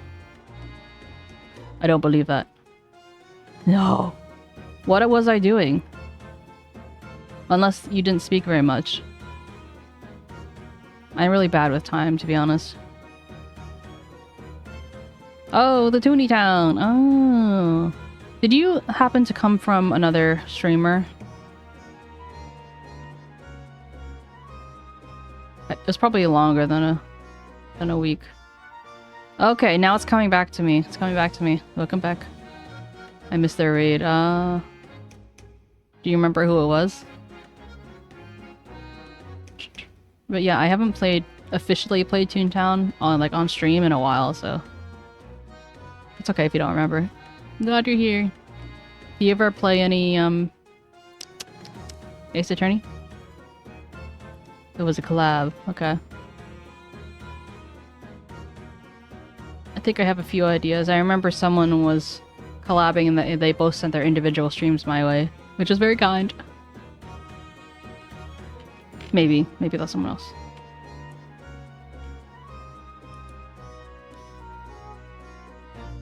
Oh. Got it. My apologies for asking you the same questions over again. Until I have almost built up enough experience with someone, then I won't forget, but you know. Thank you for coming back. Don't be like that, Ginny. I know you didn't do it. You never shoot someone. I just know you wouldn't. Damn. You should go to sleep. Are you allowed to go to sleep? Can you go to sleep?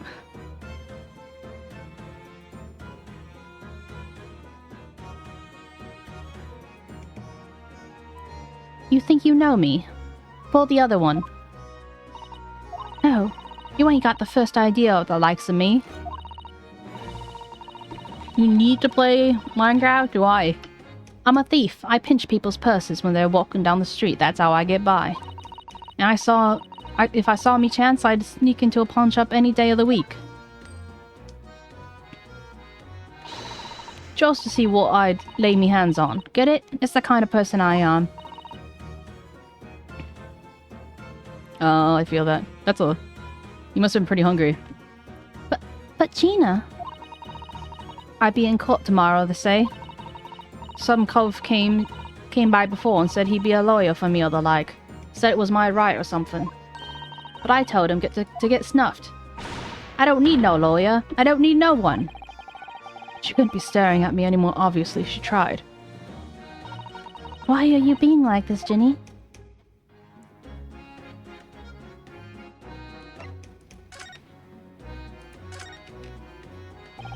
I don't understand, Gina. Why did you send the public defender away? He wanted me to sign some papers, representation papers or something like that. It's all gonna be rigged anyway, the whole trial. They pin it on me because I'm a kid. That's what grown-ups always do. Why do you think that? Cause that's how it's always been for me growing up back in the slums, me whole life. If you do what the grown-ups tell you, they get your mates dragged off by the coppers or worse. I've had it happen to me before and all. Been sold out and nearly snaffled on the back of it. You can't trust no one, that's the point. As soon as you do, you're gone to grass, dead. Gina, listen. If you like, in tomorrow's trial, I could... Forget it. Ginny! Don't you trust Runo? Nah, I don't. Look, I'll ask you nicely now. Just leave me alone. I had a moment like that yesterday evening. I had some Thai spring rolls and I'm like, oh, delicious. Will you tell us what happened, Gina? Last night at the pawnbrokers. There's nothing to tell. He's in Denmark, so maybe it's 5 or 6.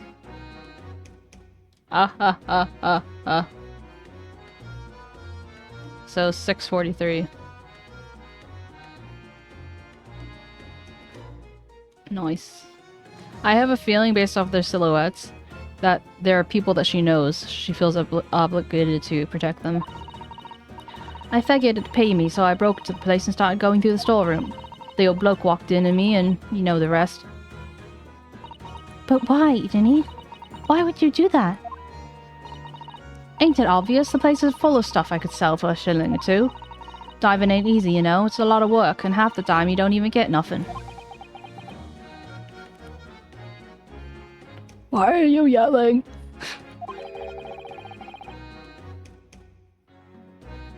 Is that really why you broke into the place? What? Are you sure the true reason wasn't something else? Oh, give it a rest. What'd be the point anyway, eh? Nothing I say would it make any blind a bit of difference. Please tell us, Ginny. We believe you. We'll believe you whatever it is. Believe me. Don't be daft. You can't believe nothing. Everyone lies all the time. And you know what? When it comes to liars, I'm the biggest one of the lot. I've told some unforgivable lies, I have. What do you mean by that? What unforgivable lies?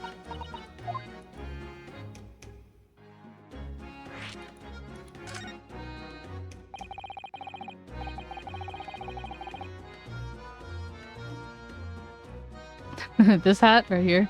Well, they let her keep her grenade launcher, so I don't know about goated so much as like incompetent. What did you mean before, Gina, when you said you were the biggest liar of the lot? Why don't you tell us what those unforgivable lies you told are? Maybe we can help. Sorry. We're out of time. They're gonna want to question me now. Ginny, please. Oh yeah. I wanted to give you this. Something to remember me by.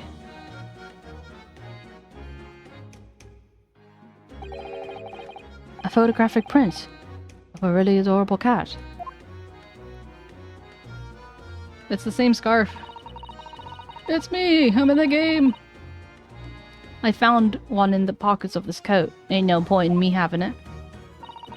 I wonder what a photograph like this was doing in a pocket of that overcoat.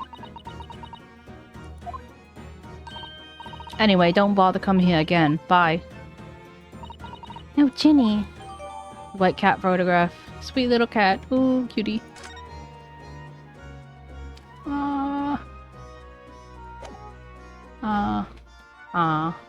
Ma. Let's look at the court record.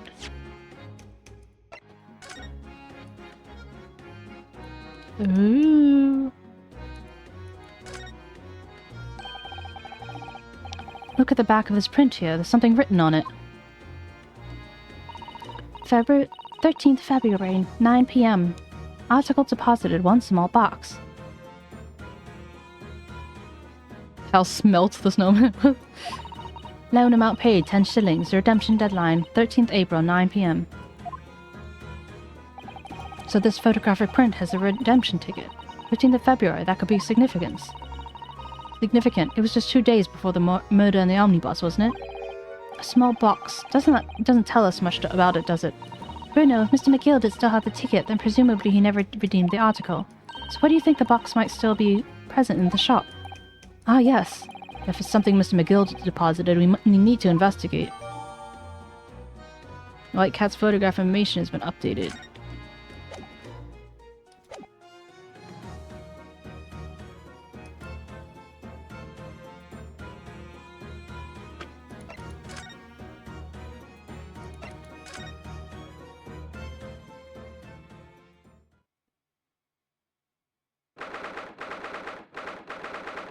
This hospital is kind of beaten up.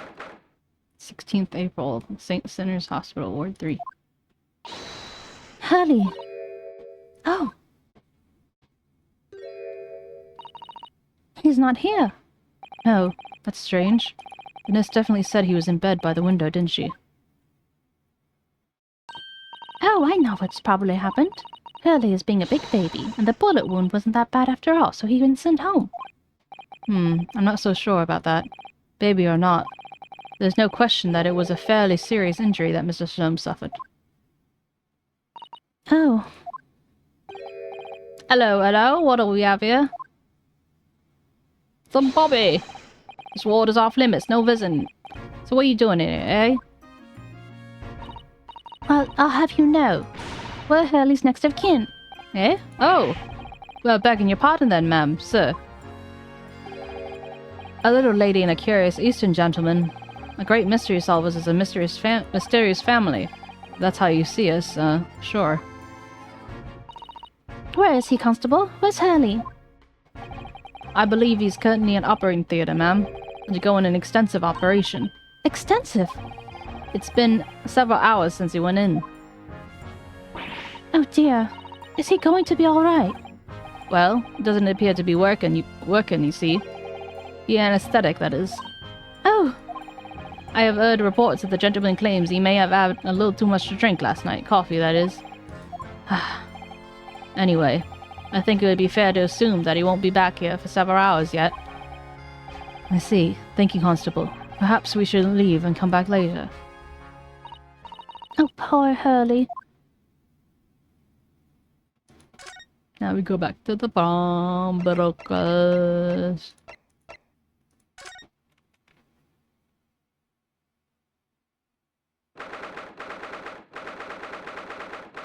16th April, Winterbeck's pawnbrokery.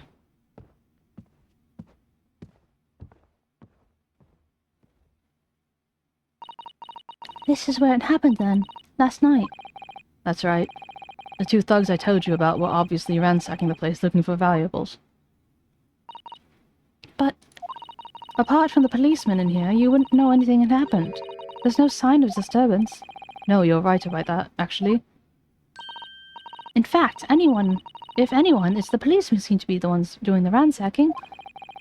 I know what you mean. They're like a gang of organized criminals all dressed in black. Oh, yeah, I know. It doesn't help them spouting at your face. Have a good day or evening or rest, get some more sleep and all that stuff. Don't play too much Minecraft. I'll see you soon. Thanks for stopping by. Appreciate you.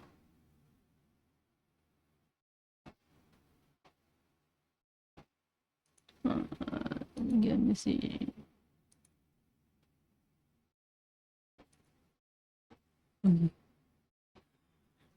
Oi, I heard that.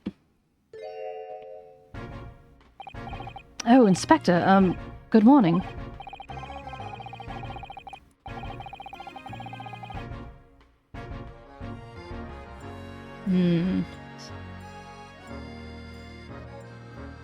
Bye-bye. I suppose I ought to thank you for your vigilance last night. Got to the scene before it was disturbed, at least. Shame you let the two rogues get away, mind.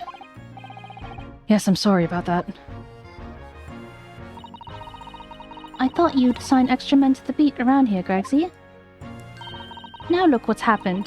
𝗟𝗋's been injured because there weren't enough police on duty. Ah! Your ladyship! No one told me you were coming!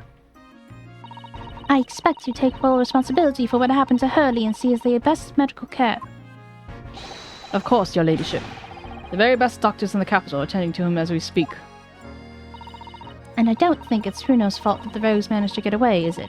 Chasing criminals is the police's job. Absolutely, your ladyship. As you said, ma'am, as you say. The gent in the black is totally blameless. Everyone is in agreement about that. How does she have so much power? Would you believe it? He's like a completely different person with Iris. Talk about a personality change. Oh, where are me manners? Are you thirsty, your ladyship? Perhaps you like some juice? Some nice refreshing fruit juice? Oh, why? Are you thirsty, 𝗟𝗍? I have some in my special herbal tea with me, if you'd like some. Oh, look, it's so cute. Glug, glug, glug, glug, glug, glug. Ah, lovely. So very much. That really hit the spot, your ladyship. Looks like he's about to cry. I don't even recognize him like this.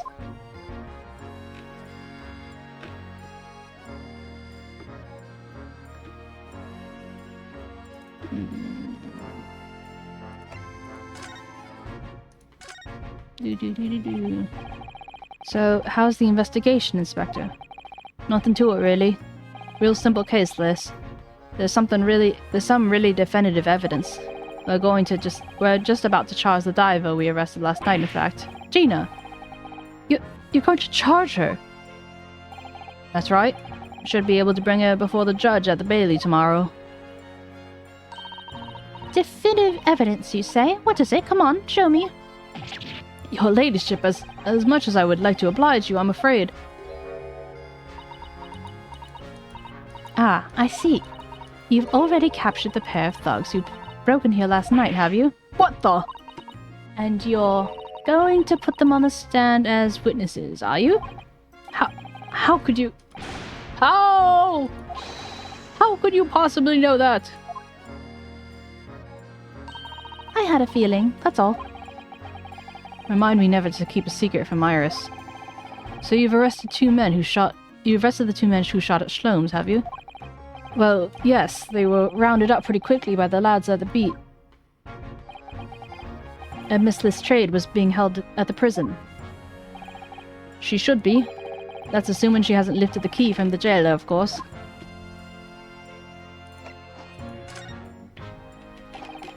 Can you tell us anything about Mr. Sholmes? What's his condition? Sorry, I'm not at liberty to divulge that information. Scotland Yard matters are strictly confidential. Well, I know he's being operated on at St. Sinus. Why can't I see him? I'm family, you know. I'm terribly sorry, your ladyship. It's hospital policy, no visiting at all. Oh. The bullet must have hit an artery in his midriff. He's lost a fair bit of blood. No. He didn't seem too bad in the first hour or so. What did you make for lunch? You missed this guy groveling. Because he loves his ladyship so much.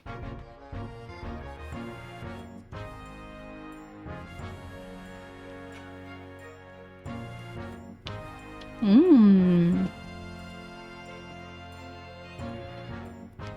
So were you making lunch or eating lunch? You said you were making it, but then you had it. Does that mean you already ate it?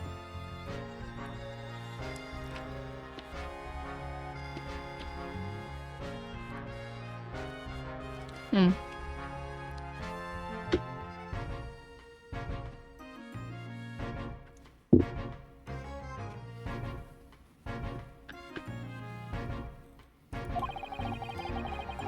But a hemorrhage like that is enough to make even the one and only Sholmes pipe down. Mr. Sholmes is a human like the rest of us, you know. But anyway, he's having an emergency surgery right now. They gotta stop the bleeding. But will he be alright, won't he? Will be alright, won't he? They'll be able to make him better? Of course, your ladyship. He'll be right as rain before you know it. Really? How do you know? How do I know? Because... Of course. Ah, yes, because Mr. Sholmes is such a great detective. That's why. You better pray the doctors have a better grasp of what's needed to make someone well again. Oh dear, please don't die early. I'll report to your ladyship the moment I hear he's out of the operating theatre.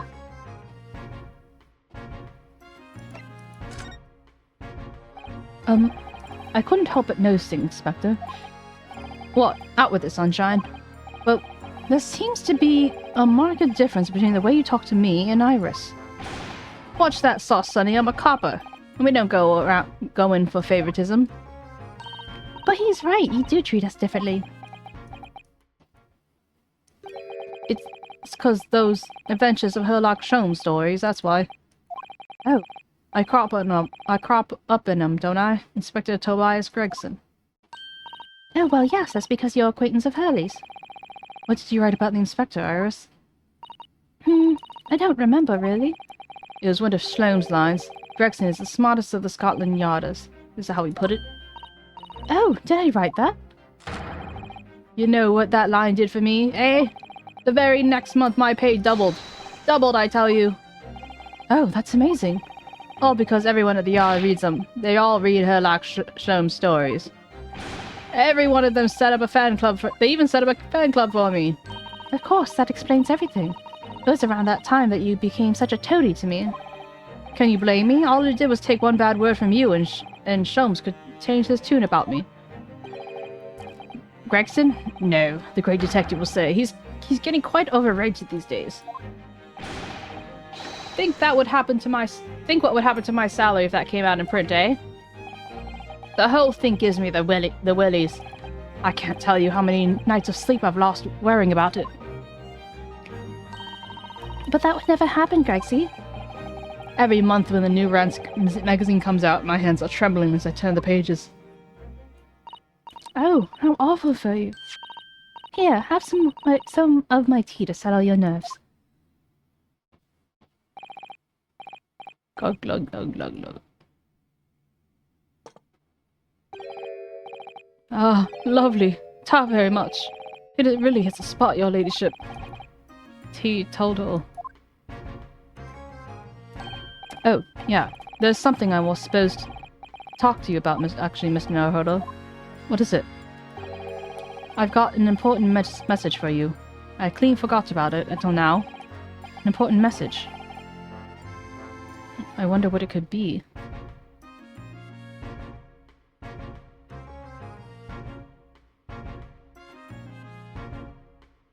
I think, so this is the part 3 of the investigation. I think we'll finish part 4 and then keep the trial for next time.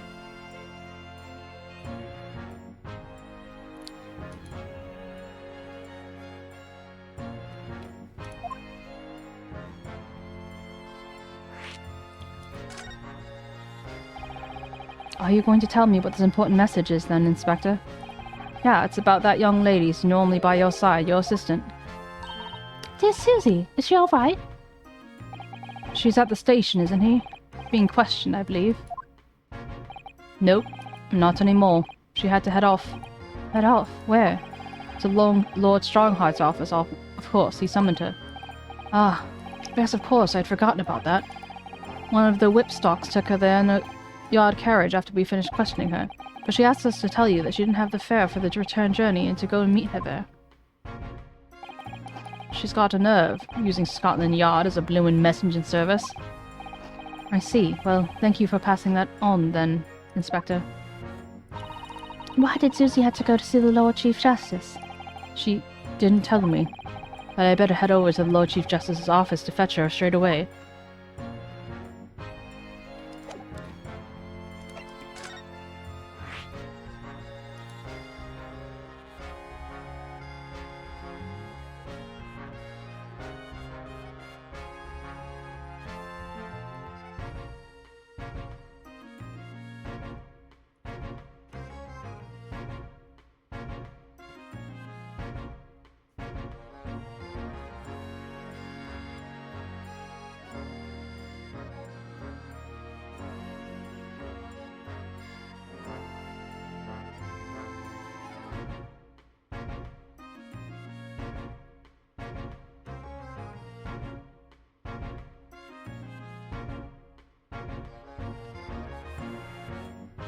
Okay, now we go to the Chief Justice's office.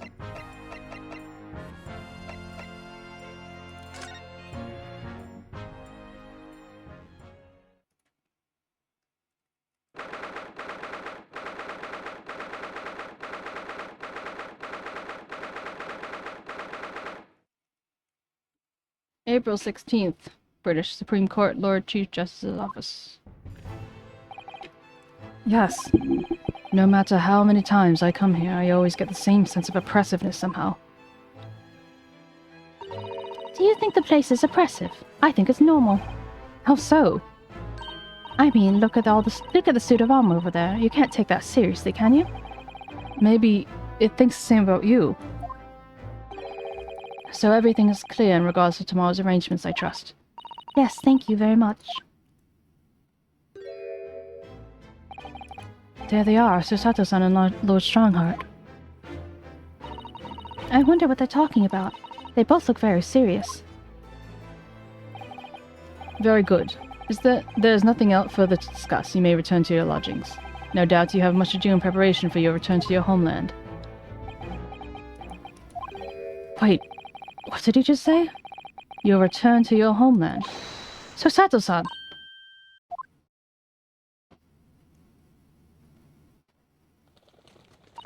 Oh, Mr. Naruto. What was all that about?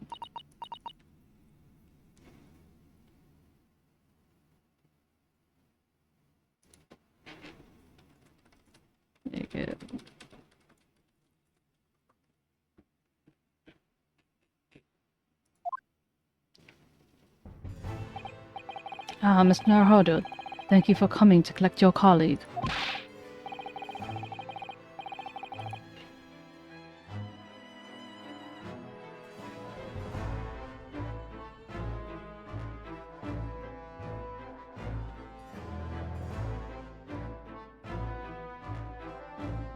What was this all about? Why were you talking to Mr. Sato about returning to her homeland? And tomorrow? What if she shot him? What? No, come on. She's too innocent. Tomorrow? But what about Ginny's trial? You mean... you mean... she's been formally charged now? Oh dear.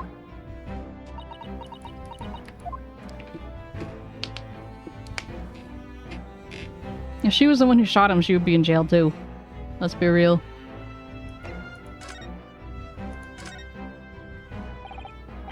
Mr. Sato, what is this all about? Oh, please don't concern yourself, Mr. Naruto. It's only me going back to Japan. Your life here can continue just as... That's not what I asked. What happened? Why are you leaving? It's my father. He's fallen ill. Oh no! Professor Mikotoba. If I may. Yes, sorry? You must be the defendant. Ryunosuke Naruhodo, I believe. Yes, that's right. My name is Eugene Mikitoba. Eugene Mikitoba. I'm a professor of forensic medicine at Yume University. We received an international telegram from the Empire of Japan informing us of the news. 10 days ago. 10 days ago, Father collapsed with fever. The cause is apparently unknown. It seems he grows weaker day by day. I don't believe it. As you are aware, the voyage from here to your country's capital, Tokyo, takes some 50 days. I thought it would be prudent to hasten Mr. Sato's departure as much as possible. Yes, absolutely.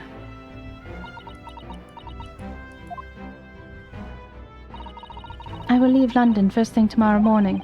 I can't believe this is happening.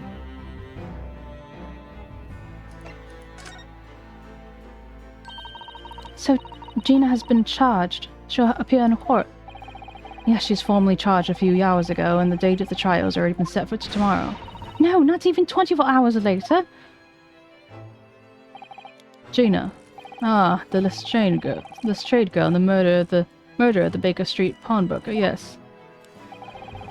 In an all too suspicious case, the pickpocket was clearly disturbed mid-robbery and shot the man in panic.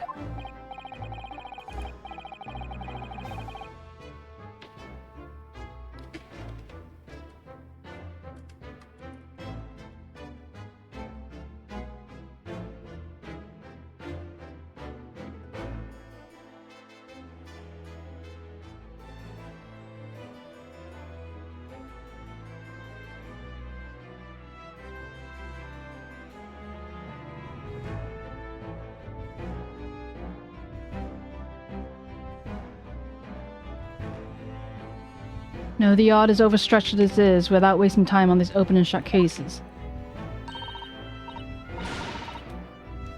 It's not wasting time. Ginny would never do something like that. Okie dokie, Blender. Mr. Naruhodo. Oh, yes, Lord Strongheart. In deference to your fine services to date, I shall overlook this young girl's insolence.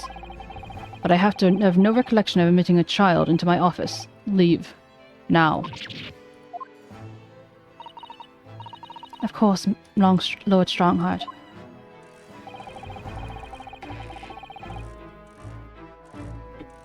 Criminals would tell the most palpable lies in order to evade justice. The police can ill afford the time it takes to unravel all their untruths. Meanwhile, more crimes are perpetrated. We have far more serious matters with which to contend. Serious matters? Didn't Gregson mention something like that yesterday?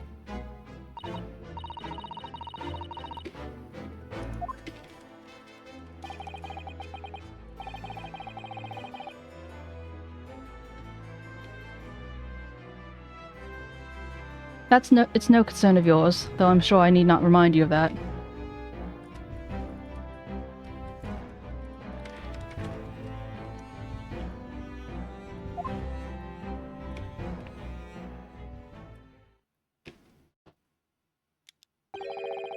"3 minutes precisely until my next meeting. You must excuse me."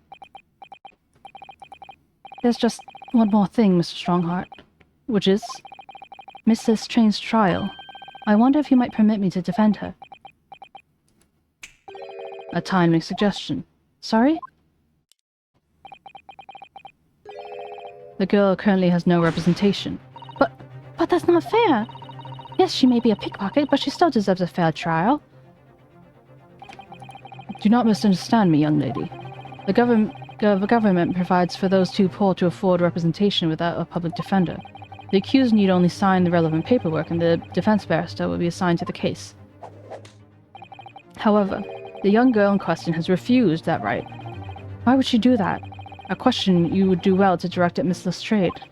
You'll find her at the local prison. Yes, thank you. Even though we already talked to her, whatever. Now it's time I was leaving. Good day to you. What a day. Susato was about to leave.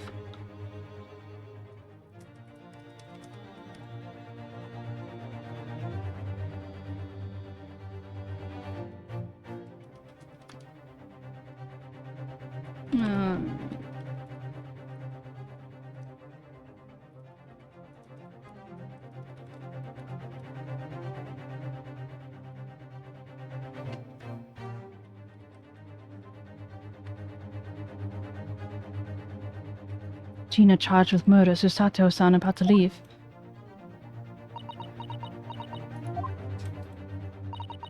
Come, Mr. Naruhodo. Iris, we must make haste. But, Susato, but Susie. You're leaving for Japan tomorrow morning, aren't you? Don't you have packing and things to do?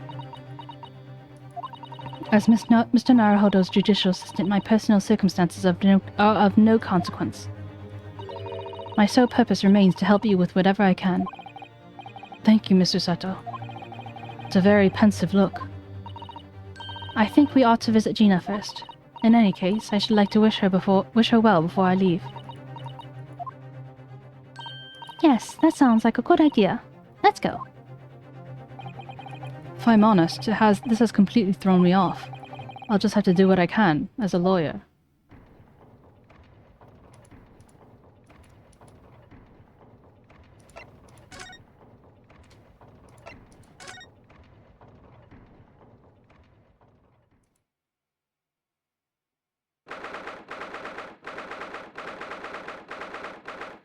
April, local prison, cell 13.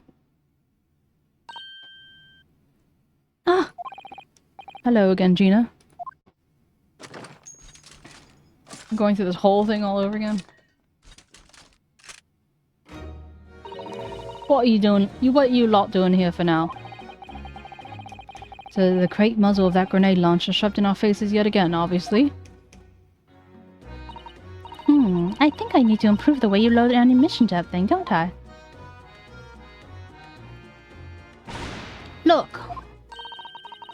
You can come as many times as you like, but I ain't got nothing more to say to you.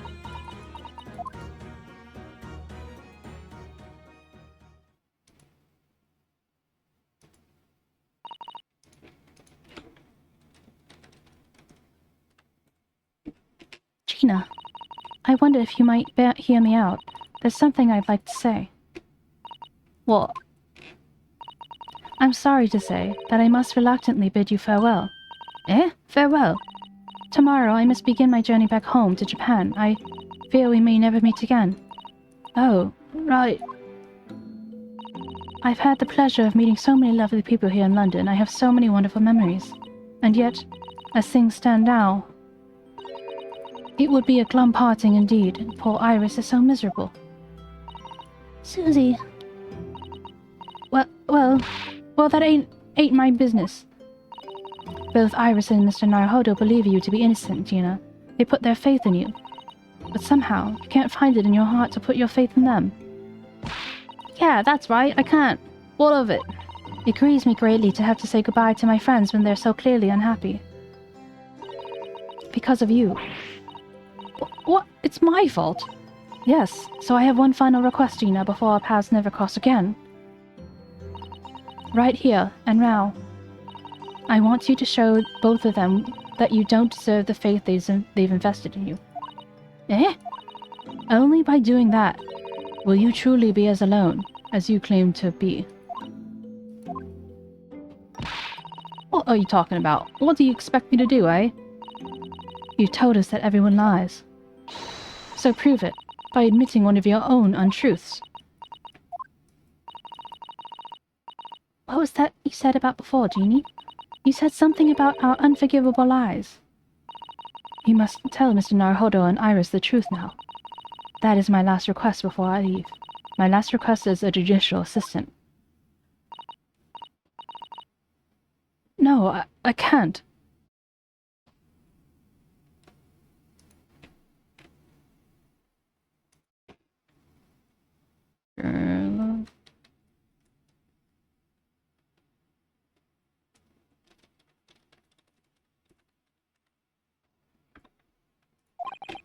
Whatever these lies are, they're obviously weighing very heavily on Gina's mind. Gina, I could be wrong, but is it something to do with what happened 2 months ago? Something about that trial?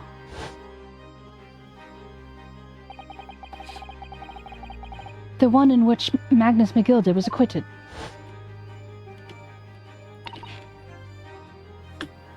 Ah. The case of that mysterious murder that took place in the omnibus. You were called as a witness by the prosecution. Is that what this is all about? Yeah, you're right.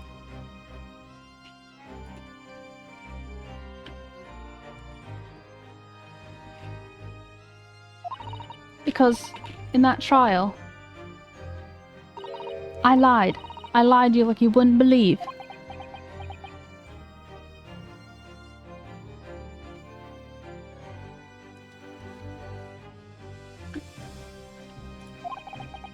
Will you please tell us about it now?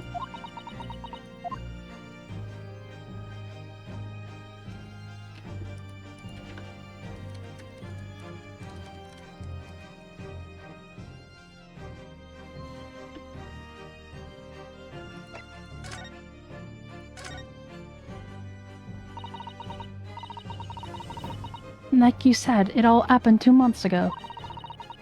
Couples got hold of me and shoved me in the witness stand. And based on your testimony, Mr. McGilded was declared innocent. Yeah, well, thing is, I lied about the whole bunch of stuff. I knew it. What sort of things did you lie about? I was hiding under the seat that night. That was the truth. Ooh.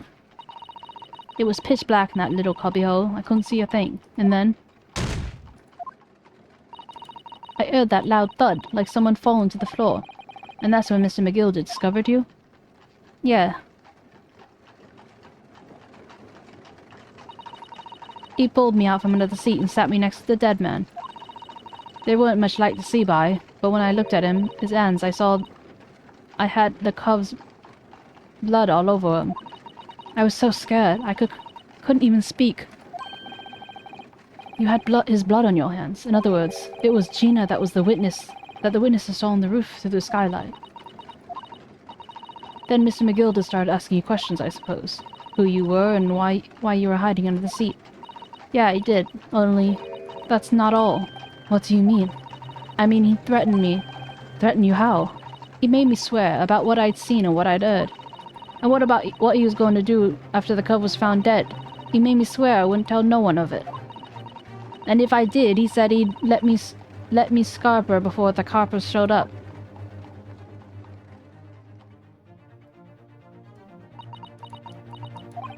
Gina, you must tell me what he swore you to secrecy about. What you saw, what you heard, everything.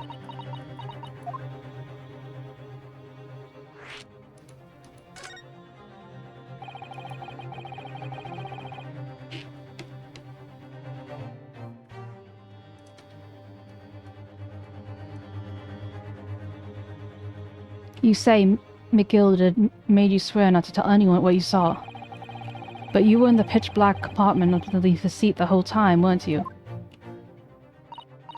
Yes, with Mr. McGilded sitting above your head, if I remember correctly. Yeah, that's true, but it was when I heard the thump of the coal hitting the floor that I let out a little scream, see? Couldn't help it. McGilded heard that and dragged me out by my arm. And that's when I saw it. It was on the floor next to the old geezer and what had been stabbed. A disc, all bright and shiny. A disc? Do you mean... Yeah, that's it. The one that the D took off me in the Windabanks. So the music box was in there, in the floor of the omnibus. Not for long, McGilded spotted it straight away. He picked it up something smartish and stuffed it in his inside pocket. So that disc was in the omnibus 2 months ago at the scene of Mr. Mason's murder. And that bog trotter told me I weren't to mutter a word of it to no one.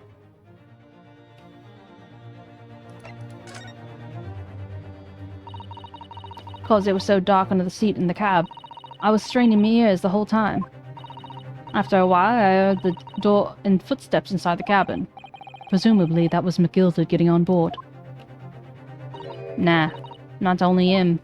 Oh, because I could definitely make out the footsteps of 2 people. In that case, it would seem that there was Mr. McGilded and the victim, Mr. Thrice-Fired Mason. In his testimony during the trial, 𝗟𝗀𝘀 claimed that he slept during the carriage ride. But whenever I'm in the carriage, I take with a fierce tiredness and I always succumb to it. And your own testimony, Gina, supports his. All I could hear was the Irishman snoring.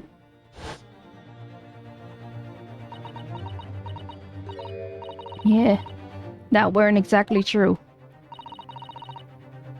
Neither of them was asleep. I could hear him talking the whole time in low voices.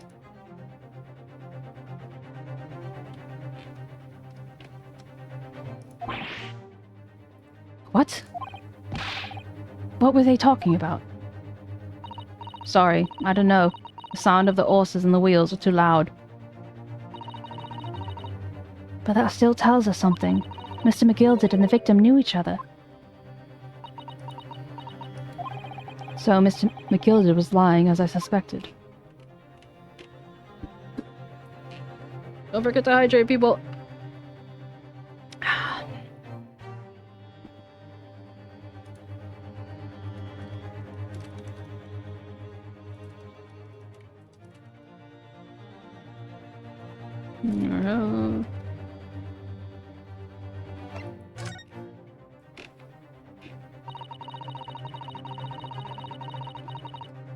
I knew it weren't gonna take long before someone raised the alarm and the bloke had been killed. Yes, you were quite right. The other passengers on the roof deck noticed very quickly. So when the cab came to a stop, 𝗟𝗀𝘀 told me to hide behind the seat again. I climbed in and waited. 2 cubs from up top ran off to get the coppers. Yes, Mr. Fairplay and Mr. First. Right, and after they'd gone, 𝗟𝗀𝘀 asked the driver to do him a favor. A favor? Now then, fella, what I need you to do is take this coat of mine and deposit it to the nearby pawnbroker. And for your troubles, let me see now. Ah, yes, I'll give you 10 guineas. A nearby pawnbroker? You mean Baker Street? Yup, you got it. It was Windibank's. The coachee snapped up the money and ran off to pop this coat as fast as he could. So then there was no one else left in the carriage. 𝗟𝗀𝘀 opened the box under the seat and let me get out of there, but not without conditions.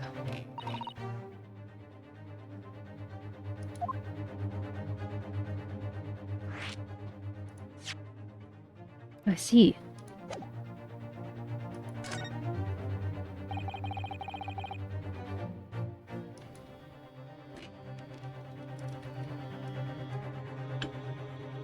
What were Mr. 𝗟𝗀𝘀's conditions then? For letting you go free, I mean. Not telling a soul, not for anything. About what I saw, what I heard. And there was something about something else as well. There's more? Yeah. This is the most important thing, he said.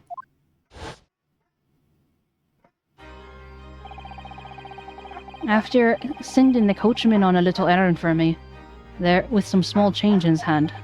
Now then, did you hear what I asked of him? Did you see anything at all? He asked him to go pop your wheeze, all right? Aye. The fiend's taken me overcoat to deposit with a pawnbroker hereabouts. And I want you, lass, to take the redemption ticket for it. Do you understand? What? You want me to have the ticket? That's right, and I'll come to fetch it from you later. Sometime within the next 2 months. You're to hang on to it until then, is that clear? And whatever you do, don't lose it. Alright then. And in case I might happen to be delayed at all, you're to go to the pawn shop, Windibank's, so it is. And you're to extend the loan before the 2 months is up. If you forget, the article will be forfeit, and any old fiend could come by and buy it. Eh? But I ain't got that kind of brass.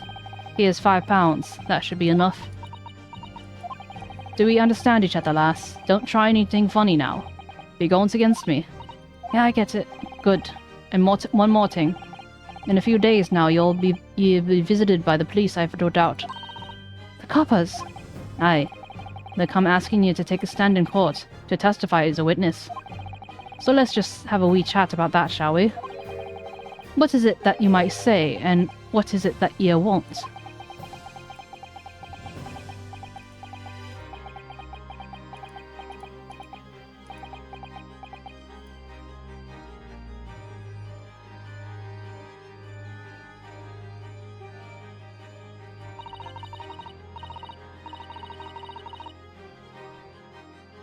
After he'd gone over it, I piked it.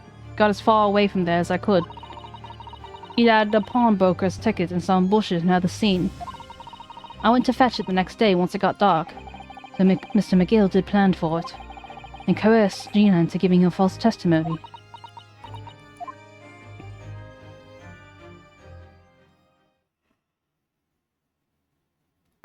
Oh. I bet you're ready to string me up now, eh? I lied. That big old courtroom. I told some corkers. The thing is, he said he would make it so we couldn't live in East End no more. That's what he threatened me with. What's a wicked man? He knew everything what went back in the slums. He knew we had no one to look after us, and he was all just looking out for each other, getting by together. So you mean Mr. McGill would have... In an heartbeat, he could have had a whole lot of us chased out of there if he wanted. And then, where would we have gone, eh? Nowhere, that's where. So, I didn't have no choice. Outbreak.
Breathe.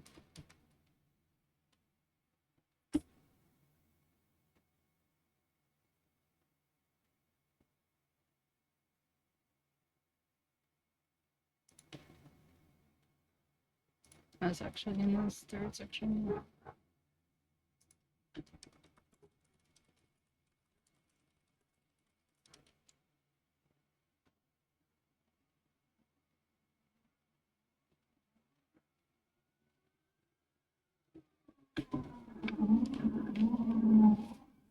It's a little early. Actually, it's a lot early, for me at least. Half my time, but good chance to get some work done.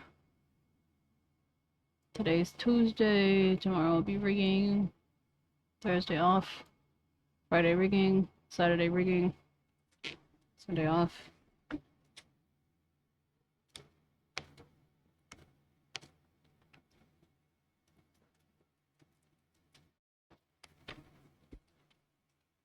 Nothing back. Ow. Just bit my tongue.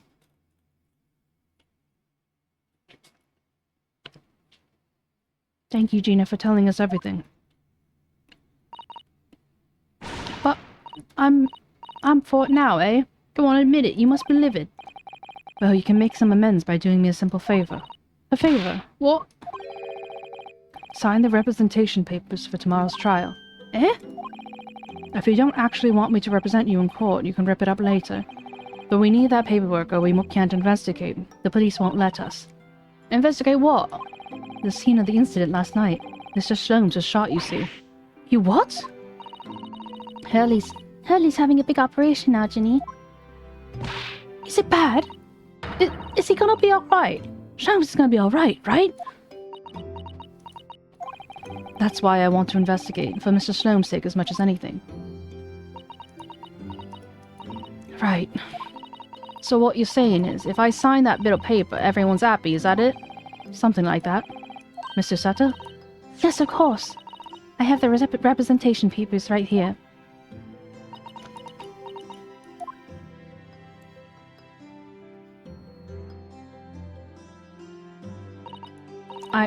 I don't need no one to stick up for me, though. No lawyer or nothing.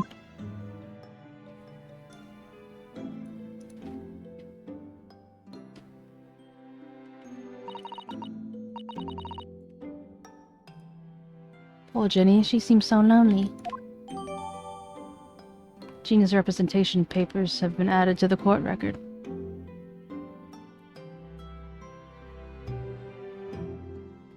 Ooh. Well, at least this should mean that we can investigate the scene at Winterbanks now. Yes. And perhaps we can come back to visit Ginny when we're done there. I feel like we finally cracked Gina. She's opened up to us at last. And now I have her representation papers. No one else knows just what a responsibility that is. Anyway, for now it means Inspector Gregson can't stop us from investigating Winterbanks. Although, something tells me he's not going to be happy about it. To be continued. I already know who I want to raid. La la la la la la.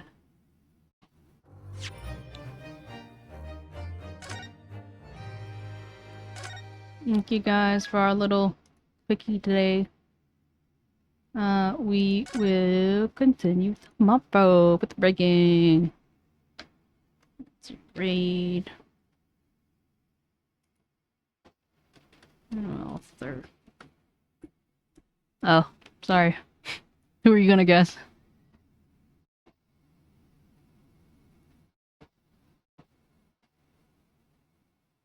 Thanks, 𝗟𝗶𝗶𝗀𝘀.